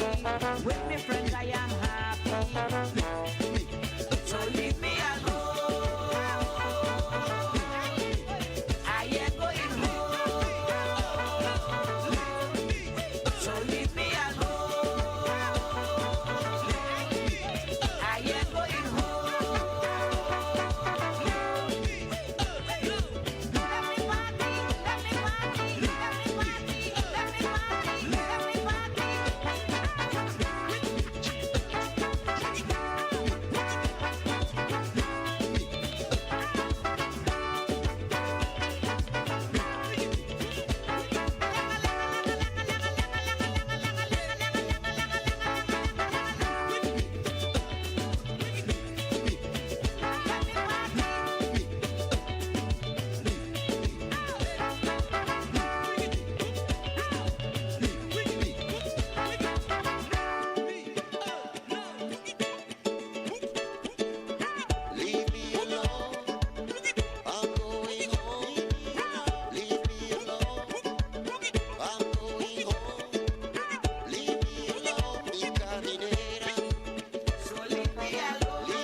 All right, that's the first of two from Calypso Rose. And just before I fire up the second one, the one you just heard, by the way, was released either at the end of last year or early this year. It's titled Leave Me Alone. Well, she has another one which was released just a couple of weeks ago. And that one is titled Wafu Dance. And man, that's also another scorcher. We're going to play those for you in just a minute.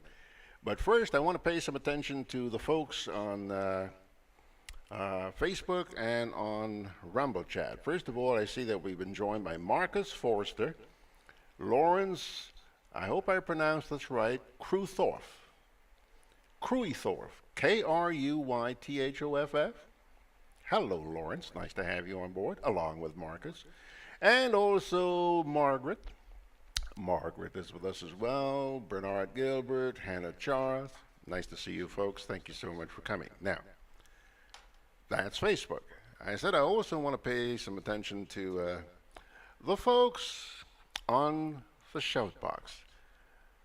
A short time ago, I mentioned that Jackie had joined us, and she said that she just got up and she's only just doing the sulfur souse and she's going to send some later. Well, licking his lips was none other than Jebby, out there in Orlando, Florida.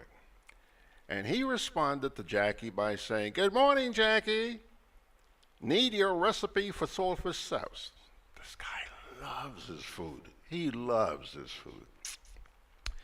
So, Jackie actually took her time and sat down and wrote out the recipe on Rumble Chat. And for those of you who think you're so good at preparing sulfur souse, here's how this lady does it. She says, put the sulfurfish to soak in cold water with lime overnight. Pour off the water, add fresh water, and taste the salt in the fish until it's to your liking. All right? So far, so good. Debone and flake the saltfish. Shred the saltfish into fairly small pieces with your fingers. Add seasoning, tomatoes, peppers, onion, and chive in a bowl. She says some people add other seasonings like carrots, etc., but I keep it simple. So says Jackie. Pour olive oil or coconut oil over the mixture and mix well. Then she says, I do not saute my seasoning.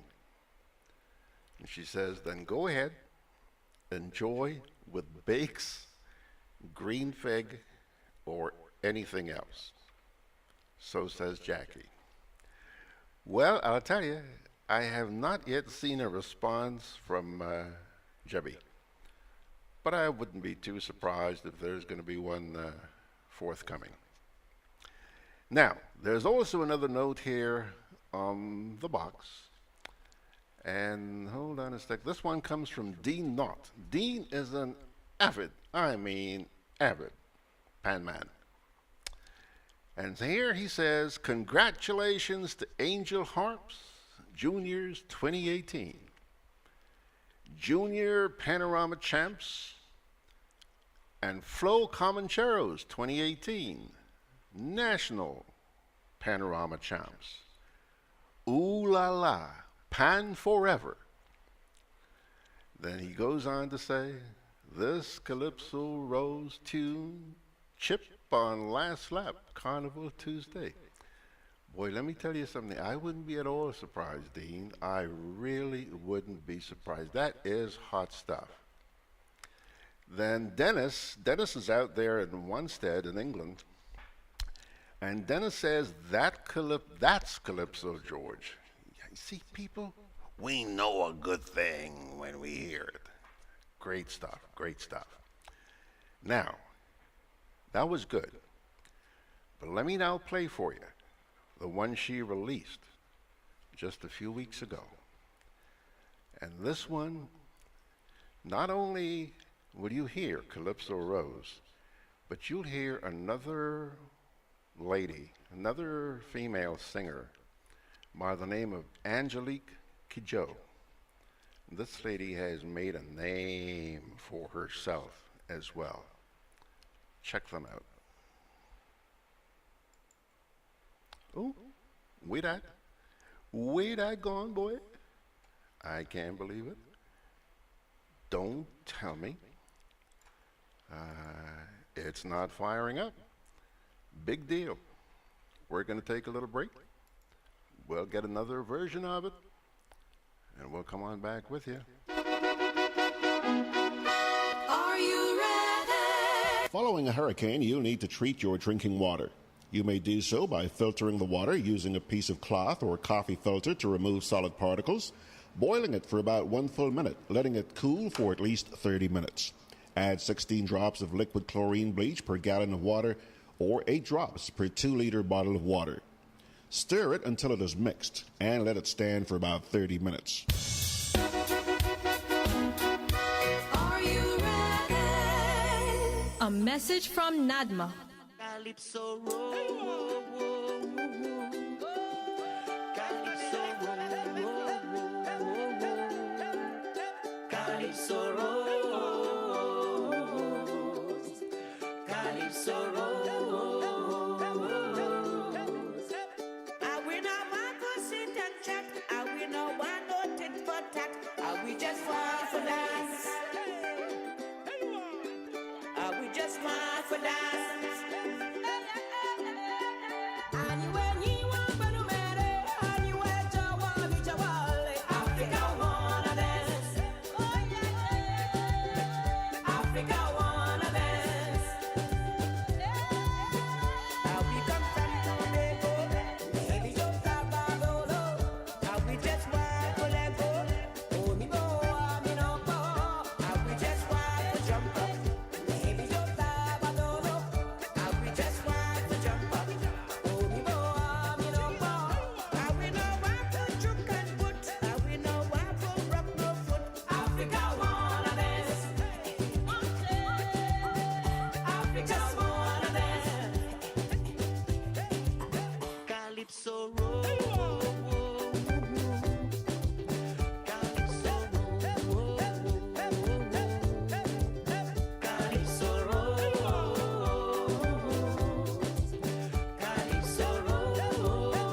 Yaman.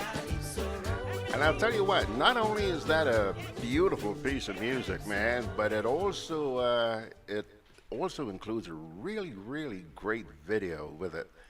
Now, believe it or not, as I sit here speaking to you, he has bumped into the studio. Well, he's going to have to wait for a little minute now. We've been waiting for him for half an hour. He's going to have to wait for a little bit because I want to do two things. One, I want to play you this little reminder. Comedy after Carnival at the Grenada Trade Center on Friday the 17th, 8 p.m. to see one of the funniest plays around, Kidnap Love by Ricardo Keynes Douglas. Is this Mrs. Touchstone? Yes. We just kidnapped your husband and we want $50,000. Oh, the woman just stoops and hang up. Boy, you sure that is your wife? Don't miss Kidnap Love. Only $40 in advance. More at the door. Friday the 17th of August, Grenada Trade Center, 8 p.m. Tickets, Grenadian Optical and Gittins Pharmacy in Granans. Sponsors, Hubbard's, Netherlands Insurance, Excel Plaza, Rennick and Thompson, Pegs Enterprises, Grenada Cooperative Bank and Grenada Trade Center. Kidnap Love. I'll tell you what, while we get Godfrey to saddle up here, I'm just going to play another track which, man, like the last two you heard from Calypso Rose, this thing's guaranteed to put you in the carnival. It has nothing to do with Grenadian carnival music. But I'll tell you, if this doesn't make you bop and bring you back in time, nothing will.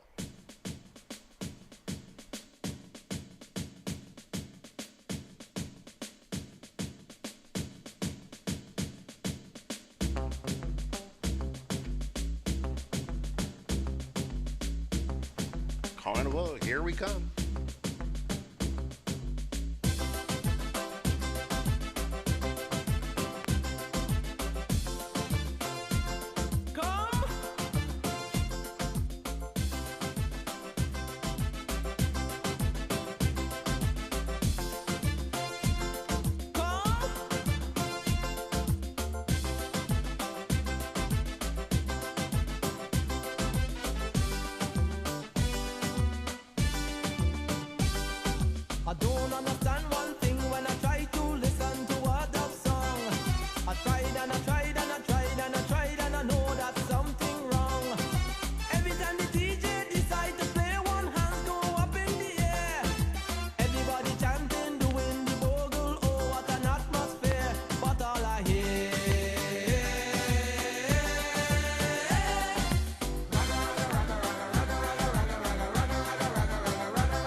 I tell ya?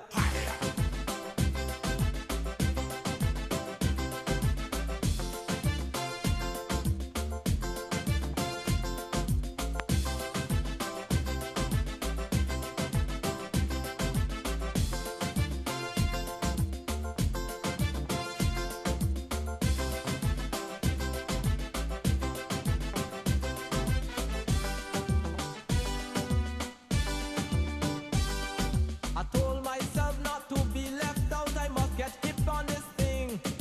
All these popular dub songs, you know that I would like to sing. How the hell they sing like that and don't bite a hole in their tongue? Like Arabic and Hebrew language, to me that's just how it sound. All I hear.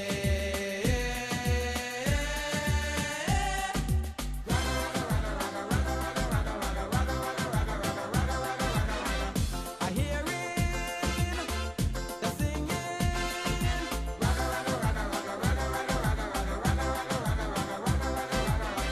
the chanting, the shouting,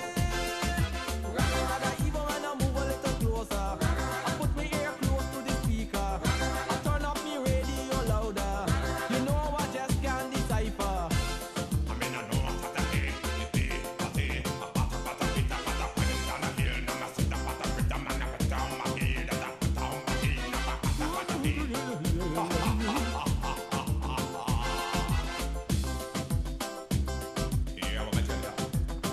Red plastic bag. Yeah.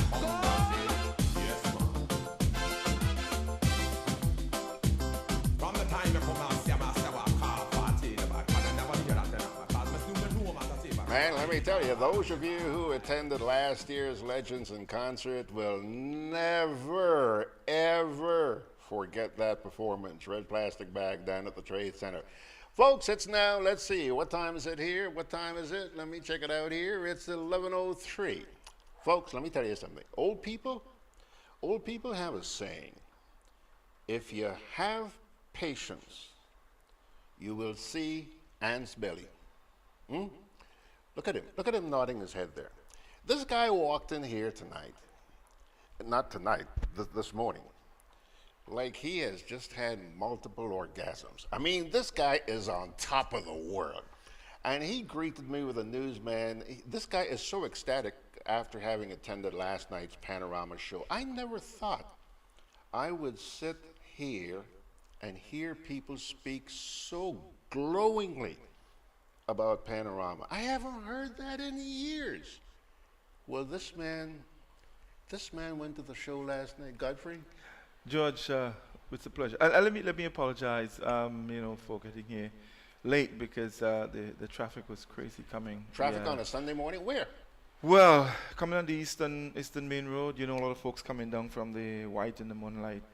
Just coming down from White in the Moonlight. Yeah. Okay. So you can imagine. So I had to be very careful on the road because sometimes there are those of us who can get a little carried away, So I wanted to get here because I have so much to talk about in just a short space of time. Take a look at George, that. George, let me tell you something, man. Look, Panorama. I'm taking up I'm from last night. I've upped my interest in culture. I'm now fully taking on Pan. Okay. Yeah, together with Calypso. Yeah.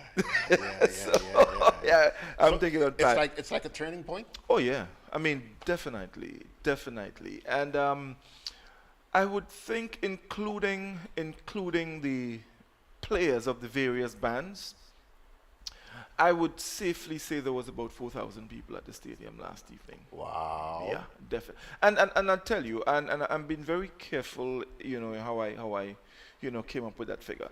Now I looked at the bottom stands, and I was gauging that crowd based on the crowd that we had at the Trade Center in Legends in Concert. And I would make that crowd there about 1,600, 1,700 at the bottom stand. At the Trade Center? Yeah. No, at the stadium. Okay. Right? Because I'm saying I'm using that, I'm gauging that crowd with what we had at the Trade Center. And at the top stand, there was maybe just a little less, maybe about a 200 or so less than what we had on the bottom stand. So, and we're talking about just spectators, together with all the pan players, so definitely. It was fantastic. Terrific. I made a mistake. It was fantastic. Okay. Yeah. I can't believe it. But No, it that's was great news. Man, it is fantastic news. I am so excited. And I'll tell you something. I mean, folks were just going all night the way Panorama should be. People dancing and cheering, and the selections that was played last evening. I mean, were the popular selections, the top strikers, the On the Road by a Jamo, the songs from Dash and some of the other guys, songs that people know and love. Well, let me ask you, did that make a big difference? Because I had heard it said that before the show that they were going to try and focus on music that people can relate to, people understand. I think, yeah. Well, I've always shared that view as well. And I think it was clear that it was a significant factor last year as well, because people were going. And, you know, Pan have a way of doing their little fancy arrangements and stuff like that. Yeah. But even with that, you were still able to follow what was happening on the Pan. So it was really exciting. And I have to say, hats off to the Pan men, the new president, Mr. Jason Skeet. Hats off, my bro, congratulations. And there is one man I think that deserves some credit in there as well. Scholar. Really? Comancheros, they won Panorama last night playing Scholars Pum Pum. Oh, really? And those guys did a fantastic job with Pum Pum. Okay. It was great. I mean, the crowd was going, people were cheering. Every band that performed last evening got what I want to term a healthy round of applause from the crowd.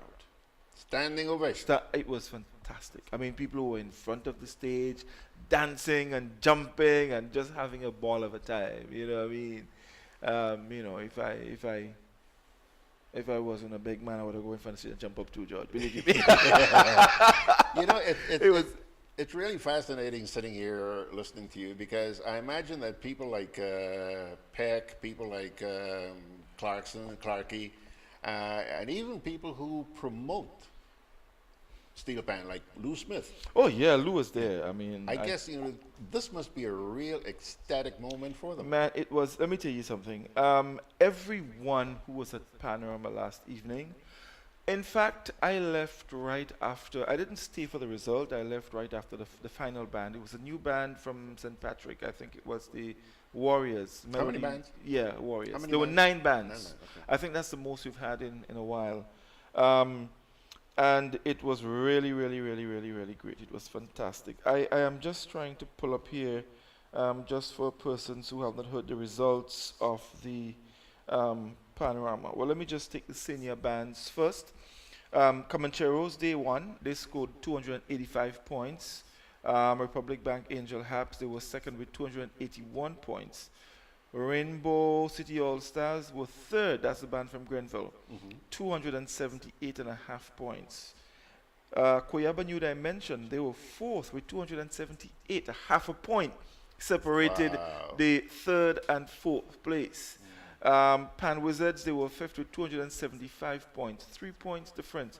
Panosia, 6-266. Florida All-Stars, 7-258. Grand Roy Pan Angels was 8th. 257, and the Melody Warriors 236.5. It's a very small band, new band. They're just getting in there, you know, and they were all really, really excited. What was the lowest score? The lowest score was 236, and the highest 285. Jeez, you're talking like 50 points? Yeah, between first and ninth? Yeah, and no, I mean, when you consider the Melody Warriors, a very, very young band. I mean, this is the first year in Panorama. So they don't have the experience like the other bands, but you listen to them, I mean, they were fantastic. They didn't have all the fancy arrangement like the Clarkson and the Peck Edwards and others, but they were really great. And George, I'm going to learn to play pan, and I'm inviting you to come along with me. Serious. Listen, there's a note here from a friend of mine who lives in New York, and she was here she left last week. Her name is Margaret. Margaret says, "Yay, churros!" I heard them practice before I left. The reality is that Scholar's tune was definitely designed for Pan. It was. It was. I mean, guys, they did a fantastic job on it. I mean, Andre Greenidge, congratulations, my brother. I mean, they did a great, great job. They looked nice.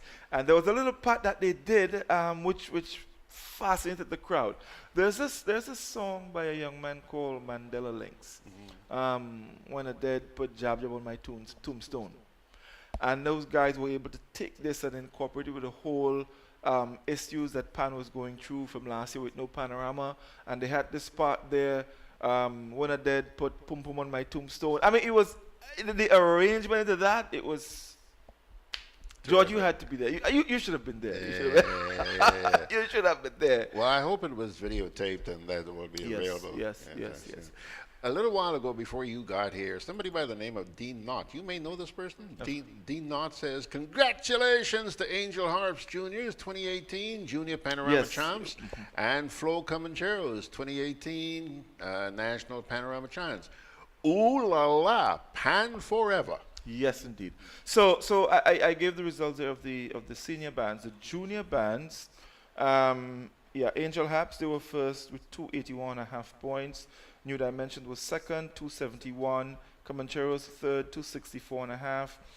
The Whiz Kids, Pan Wizards, they were fourth, 261. Panosia fifth, 243. Rainbow City All Stars sixth, 223.5. Florida All Stars seventh, 219. Grand Roy Pan Angels eighth, 218, and Melody Warriors ninth, 212.5. So Pan is alive and well, my bro. And to hear this coming from a Calypso man is something else. You know, the next thing I want to see is I want to see a production with Calypso and Pan. And what I'm talking about, we don't want no band with keyboards and brass and nothing. We want a Calypso in to perform and a Pan side providing the accompanying music. So that's your next mission. Well, for the Pan Man and Calypsonian, I just throw it out there. I think it'd be wonderful to hear an actual Pan side. We did something similar some years ago at Legends. The opening, we had a little Pan side from same Comancheros, Andre Greenidge and the guys. They did a piece on Pan, and they had one of their guys, Jefferson Ramirez, doing the vocals, backed by Pan. It was wonderful. So these are little things I think can be done to help, boost both Pan and Calypso and take it to a next level. I'm telling you, we know that the White Show was supposed to take place after Panorama. Well, I did not stay for that, but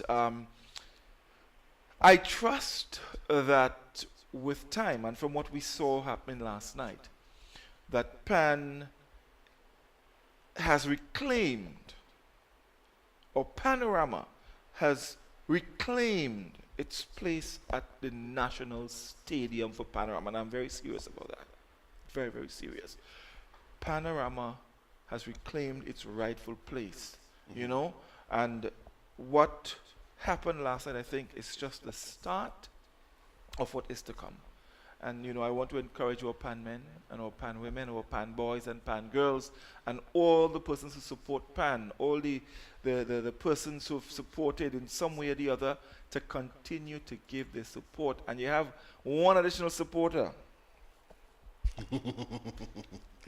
Definitely. I'm really excited. So I want to encourage the Pan men again, continue doing what you're doing. I think it was a great night. I think one can probably see the rebirth of a new era for Pan. So guys, keep doing what you're doing. Keep the Pan playing. Keep the pum pum. Keep the love for the pum pum. We love pum pum. Yes, I imagine this is going to contribute to the overall outcome of Carnival. Somebody on the box here this morning was saying that based on what she's been hearing on Facebook, we have a great Carnival shaping up. Yep. Yeah. Now, last night I was saying, in the days when the road match was determined by the Pan, because there was a time when the song that the Pan, the bands, the Still Band played most, that was that would eventually emerge the road march. If we get to that, I mean, clearly Pum Pum would walk away with road marches here. Well, again, based on what I'm seeing here on the box this morning, the same Dean Knott I was telling you about, he was commenting on a track that I played by Calypso Rose. The track was Leave Me Alone. You know that track? Yeah. Calypso Rose? Yeah. And he's saying, this Calypso Rose tune to chip on Last Lap Carnival Tuesday. Oh, yeah. Definitely. And I would love to see, our carnival, our last lap get back to that. In fact, I have a formula that I believe can change this whole carnival thing. Tell me. The Tuesday morning Juve thing, get rid of it. Juve is supposed to be Carnival Monday morning. So I believe that if we ensure that all these Tuesday morning Juve we seeing, ensure it happens on Monday morning in the various parishes or villages or wherever. Let it happen on Monday morning. What it would do, in my opinion, one, it would take away from the congestion we have in the city. So you have your Juve down here, but the kind of congestion you see, it won't happen. You would have St. David having their Juve, St. Patrick having their Juve, St. Andrew having their Juve, St. John having their Juve. Take Carnival back to the parishes. Now what that would do, it would give people a chance to be able to enjoy the pretty mass. Because you see, what has been happening, George, when Juve finish in St. George's here at 10, 11 o'clock, nobody gets back in town before 3, 4 in the afternoon to see pretty mass. At best. By then you have the Monday night mass, which is supposed to start maybe around 6 or 7. That doesn't start, you don't see that not until around 10, 11 at night. They reach the Carenage at midnight. Right, so here is the thing. So if we move the Juve back to the parish, to the villages on Monday morning, where it is supposed to be, you have time to start your parade of the bands of pretty mass at around 11 o'clock in the day and give the masquerades a chance to parade. Let them enjoy themselves. People come out and look at it. Monday night midday? mass. Midday? You think they'd come out and look at it midday? But if they, of course they will. If you have mass, people are going to come out. I mean, you must have a product for people to come to. Now, what has happened over the years? People already know that, hey, you ain't seeing pretty mass not before 3 and 4 in the afternoon. Exactly. Why do you think people come to Legend since 5 o'clock in the afternoon? Because they know when 7:30, if they're not there, they won't see the start of the show. We have to get it right. We have to get it right. So the bottom line is making sure that punctuality It's is important. It's important. My thing, Monday night mass, out. That, in my opinion, should be our last lap on Tuesday. Ah, okay. So you end Carnival with a fantastic array of colors and lights and everything. Move that Monday night mass to Tuesday. Give the masqueraders, the pretty mass, the opportunity to parade until about 6, 7, up to 8 o'clock. You may have DJs who want to play, people who want to hang around after that, fine, great, no problem. But you see, if you finish early enough, you get a chance to come on Tuesday to do, they usually have a little parade on Tuesday as well. So you do that early, and you give people that opportunity to go home and get ready for last lap, which would be our Tuesday night mass. That is my formula. If I had the task, this is what I would do. And I am certain it's going to work. Well, the question is whether or not anybody's going to pay attention to what you're saying. Very, very solid suggestion as far as I'm concerned. But the matter is, there are a lot of people here who think they have all the answers. And then they ignore people like you and others who've been around. MSF in New York says, yeah, I like that move of Monday night mass to Tuesday. She's in New York. Last lap. You see, on Tuesday, there is nothing. Everybody leave and they go to St. Patrick or St. David, play jab Tuesday morning, and when you finish that, you go home and sleep. It's the end of Carnival. Cut it out. Put it Monday. And let people, you know, let Carnival end in a beautiful array of colors. The last lap, the last jump until next year. Tuesday night mass, and you parade the streets with your colors. That's how I view it, George. I mean, You know, Monday Night Mass became extremely popular, but I think they really blew it when they started showing up on the Carnage, which is the end of the evening, after midnight. Exactly. A lack of discipline. So it's the last lap, and after that, what happens Tuesday? Nothing. Yeah. Absolutely nothing. I believe we should use Carnival Monday to you know, showcase all the colors and the different bands and all of that of Carnival, what we call the Pretty Mass. So during the morning section, I'll tell you, in Tivoli, where I grew up, how it used to be, and it was wonderful. As a boy, I never had to go to Grenville to see Mass. I would remain in Tivoli Junction. We got up early morning. I had to sweep the yard. I had to go and get my little wobble broom or black sage, whatever. I had to sweep the yard. I was like, going nowhere. But I had to sweep the yard first. So I used to get up early, sweep the yard, and then there was a coconut tree right at the gap by the road where the job and them have to pass. So me and my brother, we go in and line up there and wait. And there was something we waited for, the sound of the conch shell. And once you heard that conch shell, then you hear the drums after, and you know the job coming down. They would come down from Ahoma, go down onto the main, and they would parade in Tivoli for about maybe 2 hours, go down to La Poetry, come back up, go down as far as what we call Bamboo Bridge, come back up. So they gave people an excellent parade. And they left, and they would head on down to Grenville. Right after they left, the shotneys are coming. You know, it's as if it was well organized. Choreographed. And yeah, the shotneys came. And then you had about 3 bands. You had what we call Tivoli, then there was a band down by where we used to call the cemetery, and then La Poetry. So Tivoli come down, cemetery come up, Poetry come up, they parade, people jump, and then they go. After that, the Apaches came. So during the morning period, there was always mass. Now, after the mass in our village left and head on down to Grenville, the other mass from St. Patrick, they will be coming down. So you have shotneys from Hermitage, you have shotneys from Montreat, you have shotneys from everywhere coming through Tivoli. You had the jab from Montrose, Rose Hill, and every one of these bands would pass through Tivoli, and they would stop at Tivoli Junction, do a little parade, and then head on to Grenville. So by midday, we would leave, because by then all the bands would have passed and gone. You go home, you bathe, you organize, you had lunch, and then by 3 to 4 o'clock, you come back out, and all the bands start coming back. And as they're coming back from Grenville, they stop. So there was always mass. I never had to go to Grenville to see mass. But over time, we lost it. We lost it, you know, and there was, you would see Maypole, you would see cowboys. There was a gentleman I always remembered. He and my grandmother were very good friends, a gentleman called Mr. Eugene.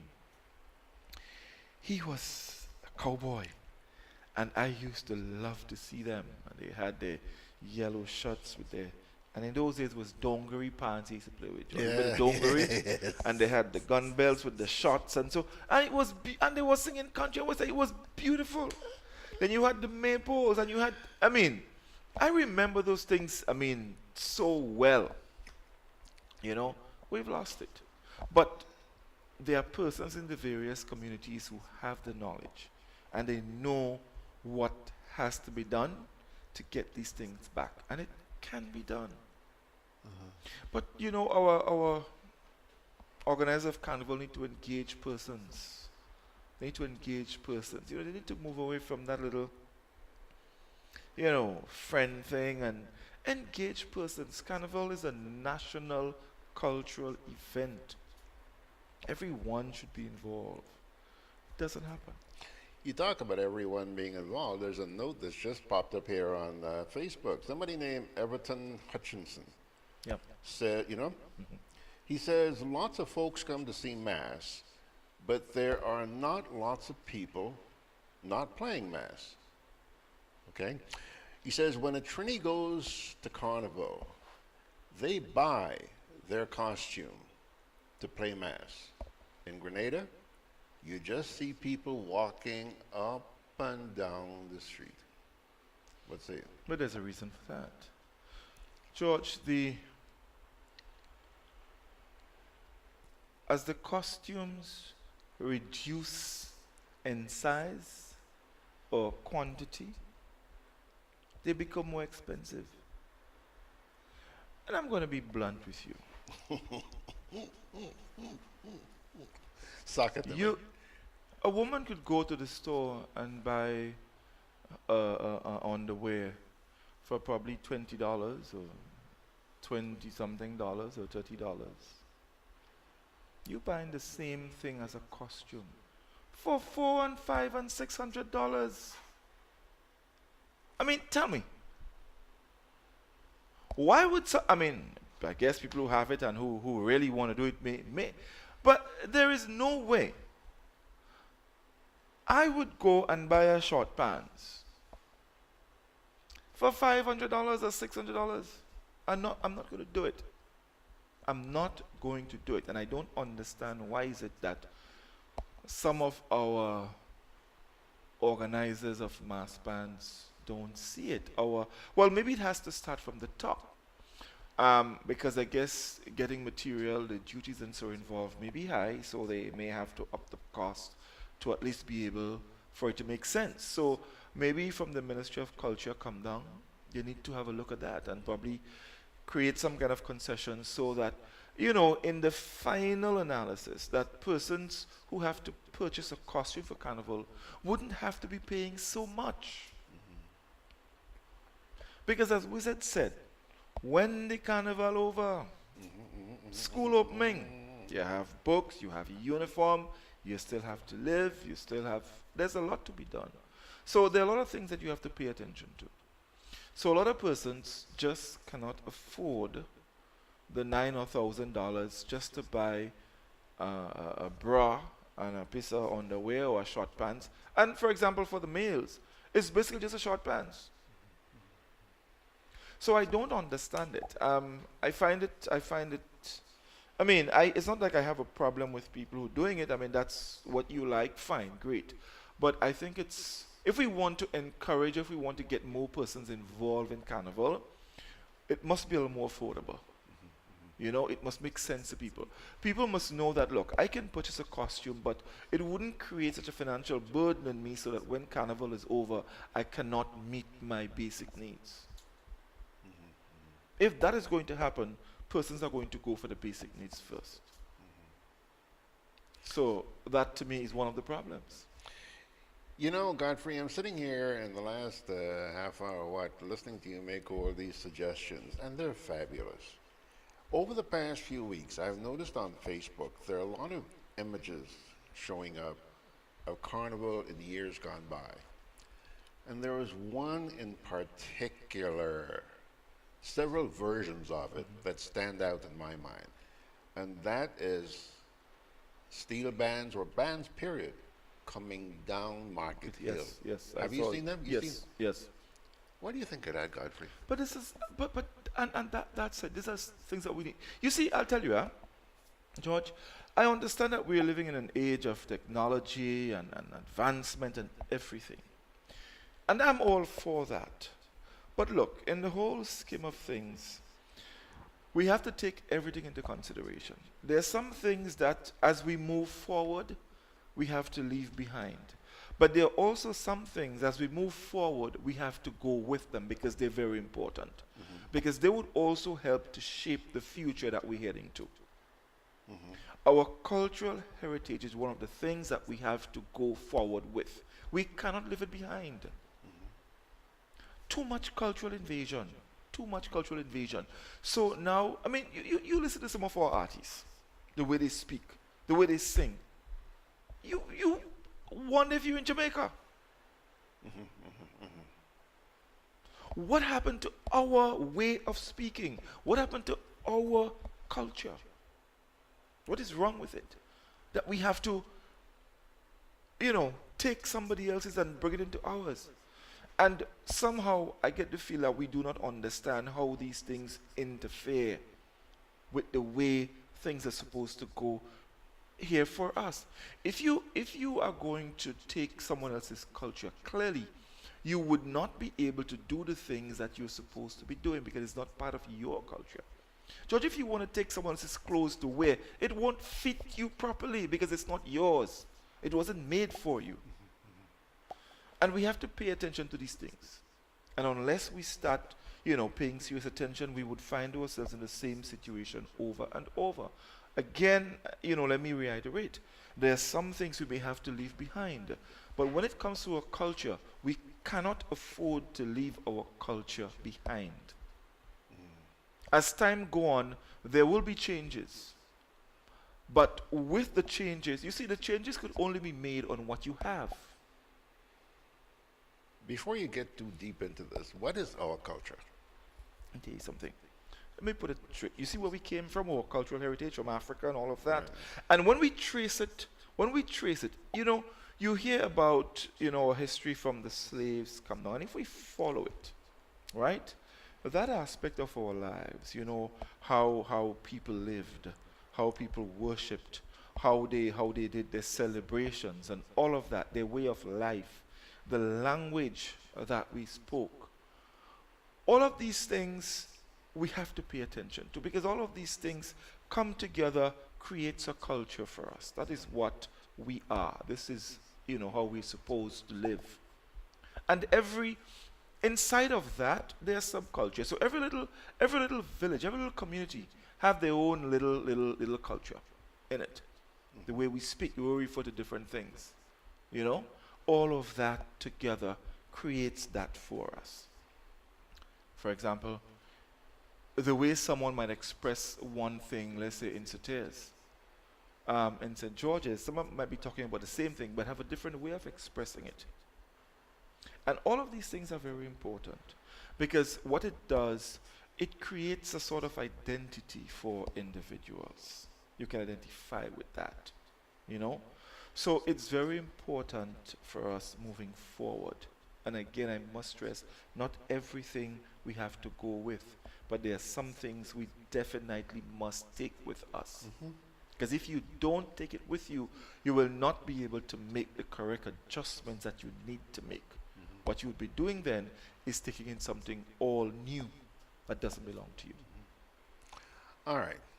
There's another comment from MSF in New York. She says, I remember that Market Hill spectacle. She says, can't beat that as a stage.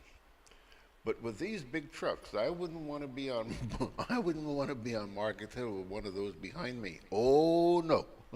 But that's the whole idea. You don't need a big truck coming on Market Hill. What you need is masqueraders parading down Market Hill. Thank you, Godfrey. Thank you. You don't need a big truck.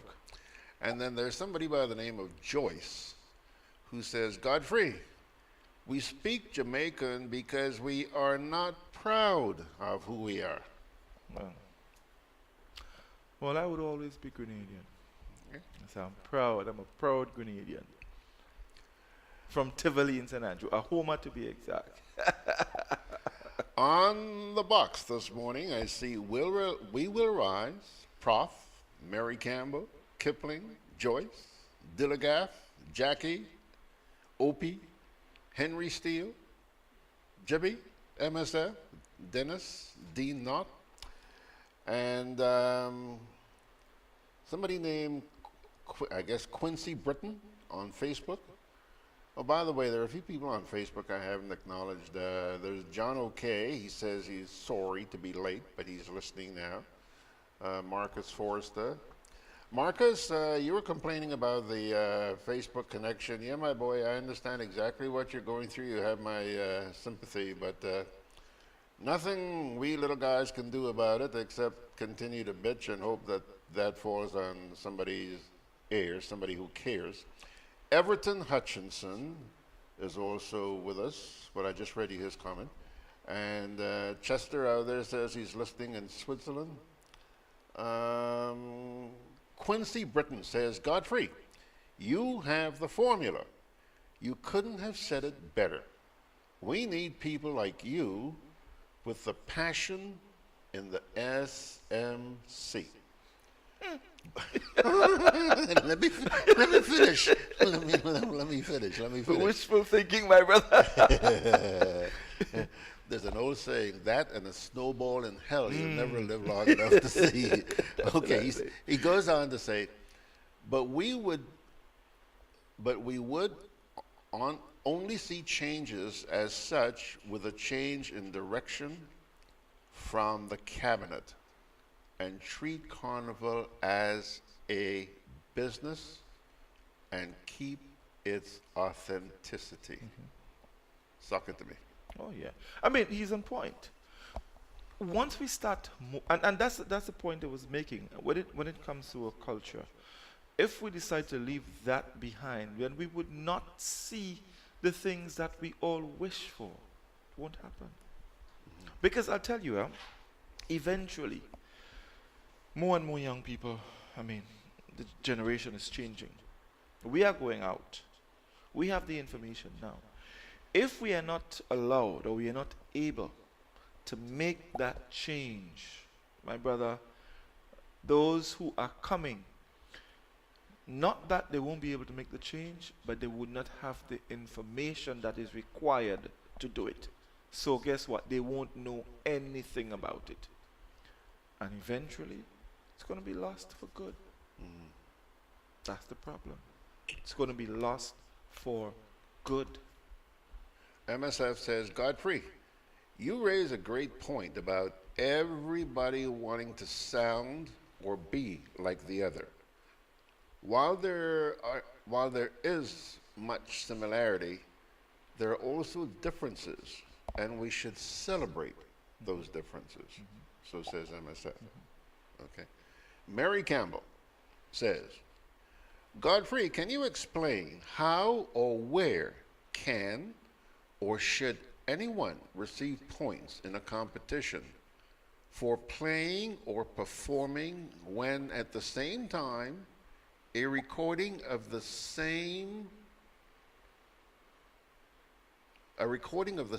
instrument is being played at the same time? Do you understand that question? Read that again. Okay. I'm not sure I'm Godfrey, getting exactly. Yeah, I'm still trying to figure it out too. Godfrey, can you explain how or where can or should anyone receive points in the competition for playing or performing when at the same time a recording of the said instrument is being played at the same time? You know, Mary... I'm getting the feel that what she's probably talking about is, let's say, for example, if a calypsonian... That's a he. That's a he. Yeah, well, if a calypsonian probably is doing a performance, maybe a recording of the work is being played at the same time. I've seen it done before, not at... I know they have this instrument where the sound is inputted into it. Sometimes to help the band. I'm not... sort of synthesizer? Something like that. I am not so deep into music. I can play a little guitar, but when it comes to these technical things, I'm not, there. Yeah. But I think I understand. Maybe it's an additional accompaniment that they use. It would have to be established, I guess, by the persons adjudicating that is acceptable. Whether or not they gain points for that, I'm not sure. In the case of Calypso, there's a criteria, so that probably may fall on the melody, the melodic lines and stuff like that. It may fall there to sort of help the artist to sort of keep on track. Because sometimes you hear a lot of complaints that artists say, the band mess up and stuff like that. A lot of times I don't believe it. I believe a lot of times artists mess up and they look for an easy way out and they blame the band. That's what I believe. I'm not saying that the band don't mess up sometimes, they do. But I believe a lot of times when artists go on stage and they forget and the band mess up. End the story. Dillagaff is trying to help you here. He says it's called a backing track. Yeah. Okay. So I don't know that there's any points there really. It's just maybe to help ensure that the music and everything is intact. All right. Yeah. Let me take a little break here, and we'll come on back because I bet you ain't get it all off your chest yet. I will never get old. I have a lot to release, man. Okay, folks, in just a wee bit, we're going to be back with Godfrey. Grenada Market has now introduced the prime products to online shoppers in the UK via amazon.co.uk. Zeberpick, Nutmeg, Bourbon-Day and Mobiback are now available, with more products being added gradually. These products are shipped across the UK and Europe free of charge for Amazon Prime members and backed by Amazon's reputable customer service. Avoid international shipping. Buy in your local area. Amazon.com in the USA, Amazon.ca in Canada, and Amazon.co.uk in UK and Europe. GrenadaMarket.com. When you can't come to the island, the products of the island will come to you. A message from Grenlec. For convenience, bill payments can be made at Bill Express at Western Union. Many of these are open until 6 p.m., including Saturdays. A 24-hour check drop box is also available at Grenlec's customer care centers at Grand Anse and Bruce Street. Grenlec, energizing our Grenada. Call us at 237 or visit grenlec.com. At affordable prices. Now, grocery shopping is made easier and more convenient from the Food Fair web store. Hey, babe. Listen, I need you to go down to Food Fair to get some groceries. All right, no problem. Right away. Thanks, babe. What are you doing? You're supposed to be going Food Fair to get a grocery, man. I am, but didn't you know you can order your groceries online from the Food Fair web store? Are you serious? Of course. All you have to do is just to log on to www.foodfair.gd with credit card in hand, and with an order of $100 or more, Food Fair Grenada will deliver up to 3 miles away. And you don't even have to worry about your information, you know. Their safety measures are excellent. So hold on. You just order online and Food Fair will deliver to you? Yep. Oh, baby, better hurry up and order, man. I already did. They should be here any minute now. Enjoy easy online shopping anytime from your home or office from the Food Fair web store. Food Fair, where you can fill your baskets without emptying your pockets. Comedy after Carnival at the Grenada Trade Center on Friday the 17th, 8 p.m. to see one of the funniest plays around, Kidnap Love by Ricardo Keynes Douglas. Is this Mrs. Touchstone? Yes. We just kidnapped your husband and we want $50,000. Oh, the woman just stoops and hang up. Boy, you sure that is your wife? Don't miss Kidnap Love. Only $40 in advance. More at the door. Friday the 17th of August, Grenada Trade Center, 8 p.m. Tickets, Grenadian Optical and Gittins Pharmacy in Grand Anse. Sponsors, Hubbard's, Netherlands Insurance, Excel Plaza, Rennick and Thompson, Pegs Enterprises, Grenada Cooperative Bank and Grenada Trade Center. Kidnap Love. Ooh, yes. Well, I don't believe it, but she's finally showed up. Tessa, where the heck have you been? Tessa is saying good morning. Tessa's out there in Trinidad. Hi, Tessa, how are you doing? Tessa, yes. Yeah, wait. Hi, Tessa. Yeah, okay. Also, there is a note here. Mary Campbell says, Godfrey, we had an example at the Queen Show where recorded pan music was being played at the same time the talent, was being judged. You want to comment on that? I heard about it. I wasn't at the Queen Show. What I do know, and I'm not sure if it was recorded because I wasn't at the Queen Show. The young lady who won the Queen Show, who won the contest, I know her well, and she's an excellent pan player. In fact, she played pan last evening. She plays with Angel Habs. As it relates to recording, I really couldn't speak to that because I don't know if it was recording. I didn't get to see the Queen Show, so I don't know. If we're talking about a talent here, maybe it can work. Or maybe not. I'm not sure. I'm really not sure how they would treat to that. But like I said, I know the young lady, and she's an excellent pan player. That much I can say. But as it relates to a recording, I don't know how they would treat with it. The judges, I don't know how they would judge that aspect of the talent. Yeah. All right, Jackie has just sent a photo on Rumble Chat, and I'm trying to figure out what the heck this has to do with the conversation. And by the way, Jackie, if you could explain to us what we're looking at here, we would appreciate it. And Tessa says, George, I am in Grenada. I'm in Grenada, we? I have been catching up on all the pan activity. She's a fanatic, eh? And she also goes on to say, I want to extend a special congratulations to Rainbow City All-Stars on their third place last night. Huh? They were fantastic. Yeah, they were fantastic. They played at Jamos on the road again.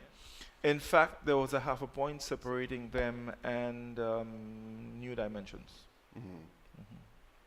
Half a point? Yeah, half a point. 278 and 278.5 points. Whoa. But Rainbow City All-Stars, they won the Panorama Championship before, you know. I think it was in the year 2000. I think they won, under the late John Squez. Yeah. Yeah, they did. So they've been there, you know, and they always provide great music. But I want to, quickly, George, switch a little bit from the pan because it's not the only thing that happened. We've seen the Groovy and the Soca Monarch final take place. Dash, that young man from Marbury, fantastic performer. He was able to defend his title. Congratulations, Dash. You did very, very well. Great performances from Boise and that other young man, Vaughn. Vaughn placed second, Boise placed third. So congratulations to them as well. In the Soca, we saw the young men from St. David, Little Natty and Thunder, and Boise losing his title. So he lost the chance to win 4 in a row, because he had 3 in a row. No, actually 4 in a row, and this would have been his 5th title. No, that's not true. He won, lost, then won 3 in a row. Yeah, that's the correct thing. Yeah, so congratulations to them as well, you know. And I want to also encourage soca artists. I know the soca is a little different from the calypso and everything, but at least try and have a song. Because I don't believe that an artist should perform in a competition that involves or weighs heavily on singing. You should have 2 lines and a chorus and be able to win a competition. I don't subscribe to that. I don't believe that.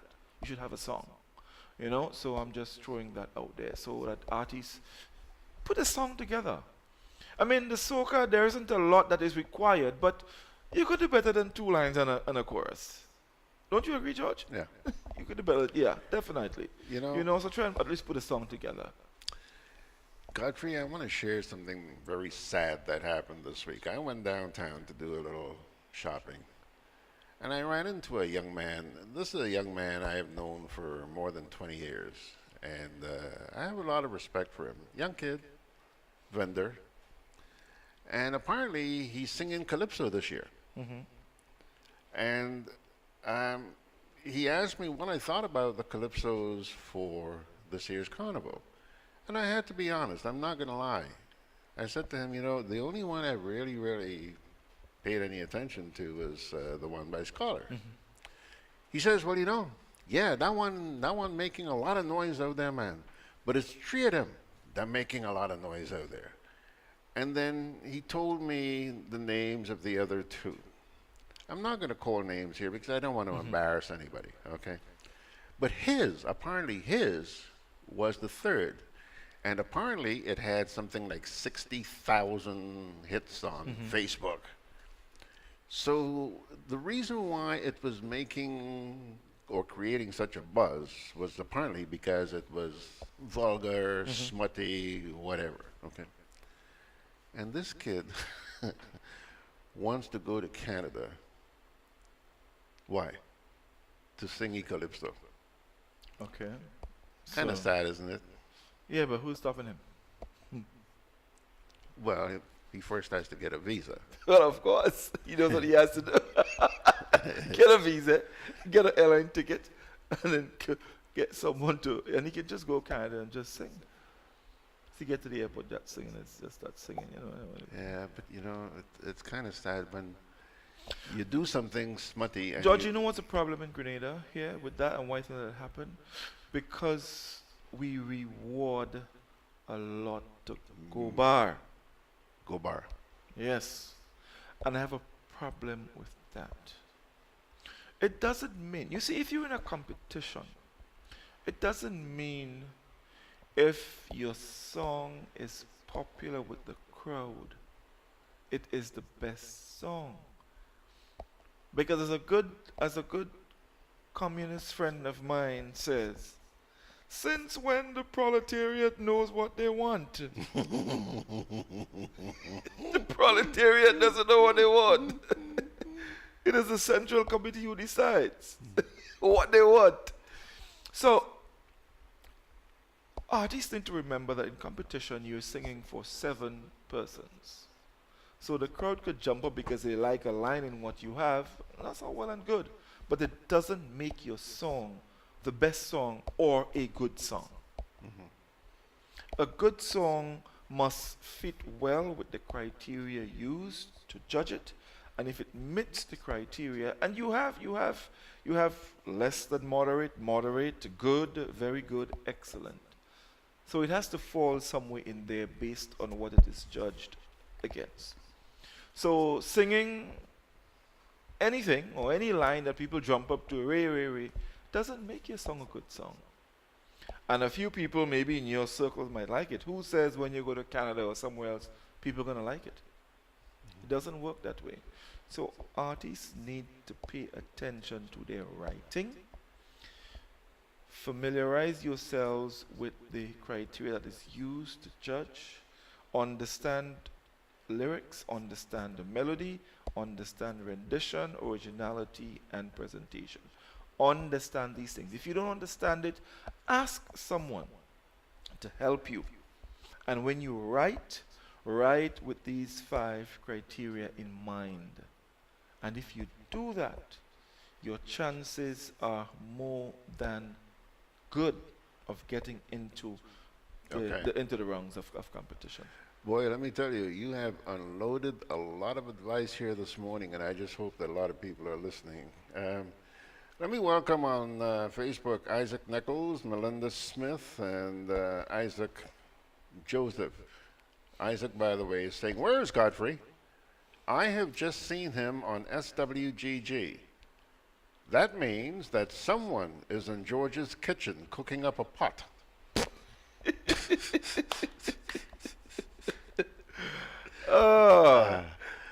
Godfrey, listen, man, we're almost out of time. Yeah, okay. Yeah.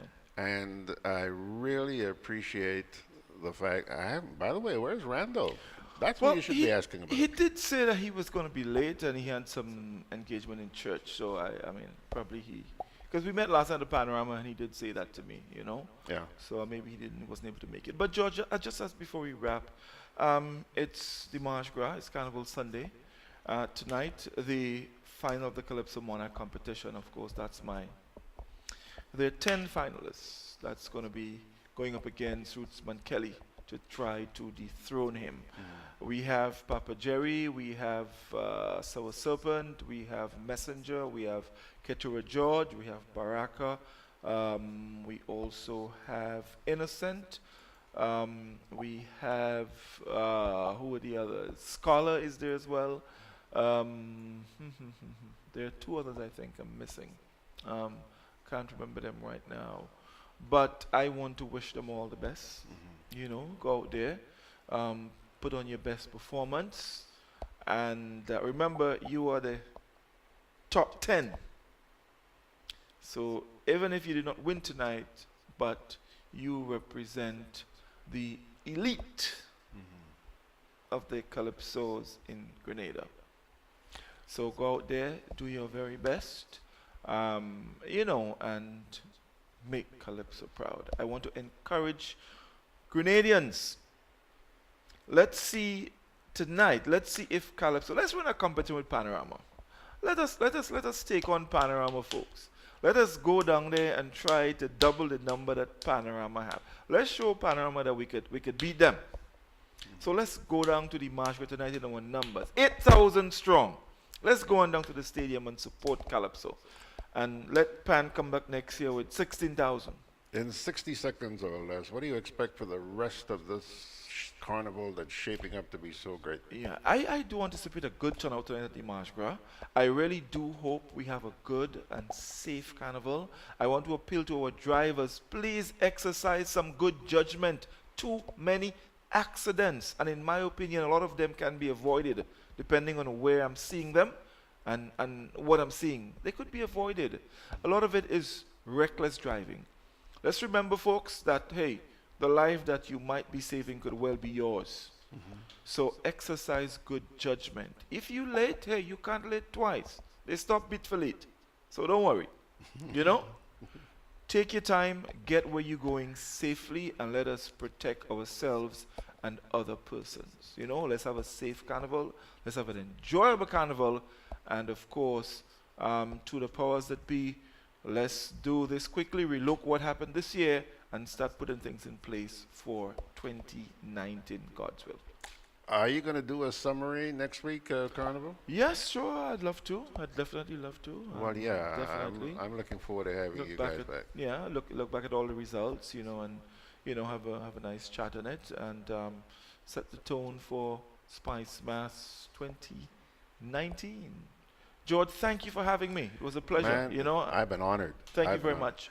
Henry Steele on the box says, that's how cheap everything has become. No one wants to work hard anymore. Solution?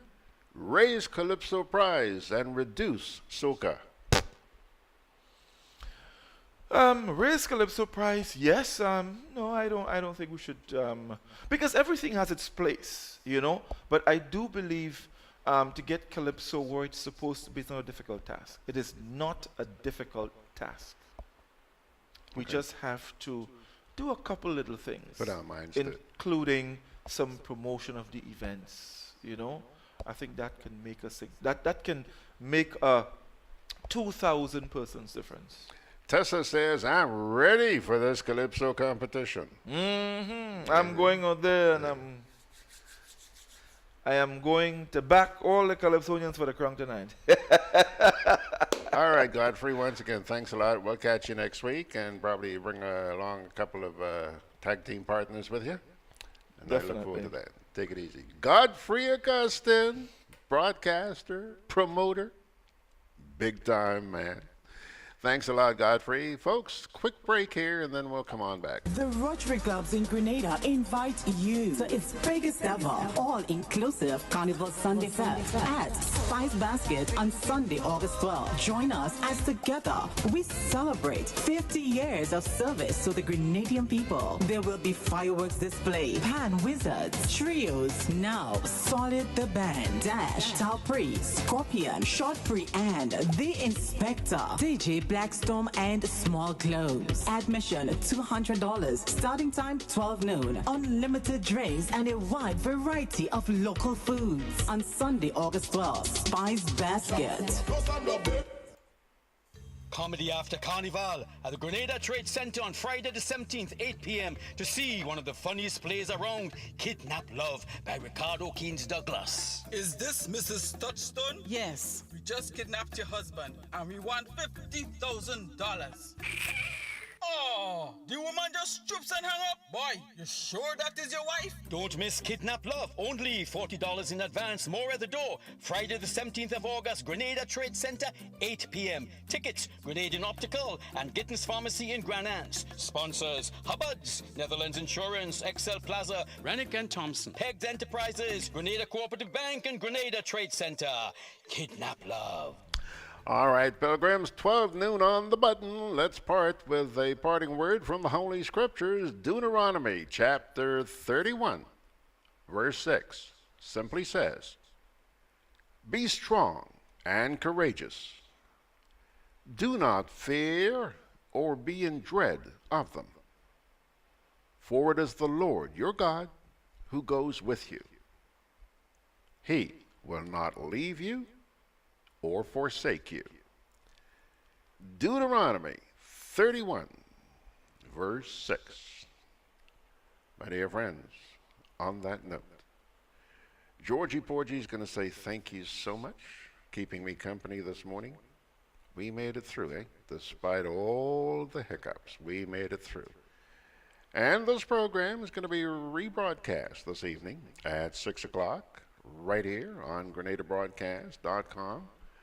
Well, before that, it's going to be up on the website. You can go check it out. And Facebook, which has given us another really nasty ride this morning, they're going to be up on Facebook as well. And later on today, we will also be up there on YouTube.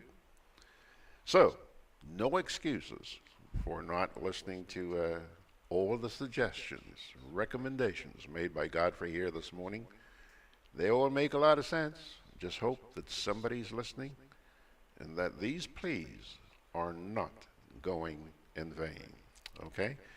Now, just a quick little programming note here. Please, tomorrow morning and Tuesday morning, there will not be an edition, or I should say editions, of Good Day Grenada on the GRENADAbroadcast.com website.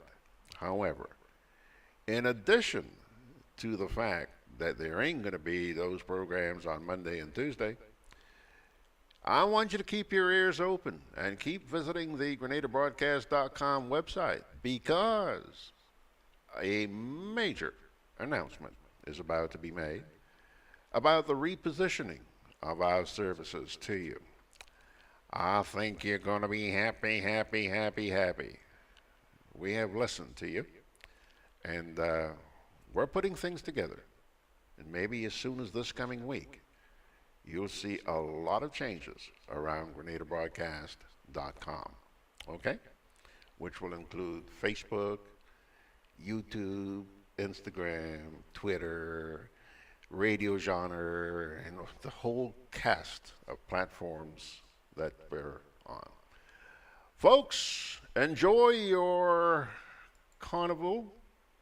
Yeah, enjoy your carnival. And by God's grace, I shall see thee again on Wednesday morning. God bless you.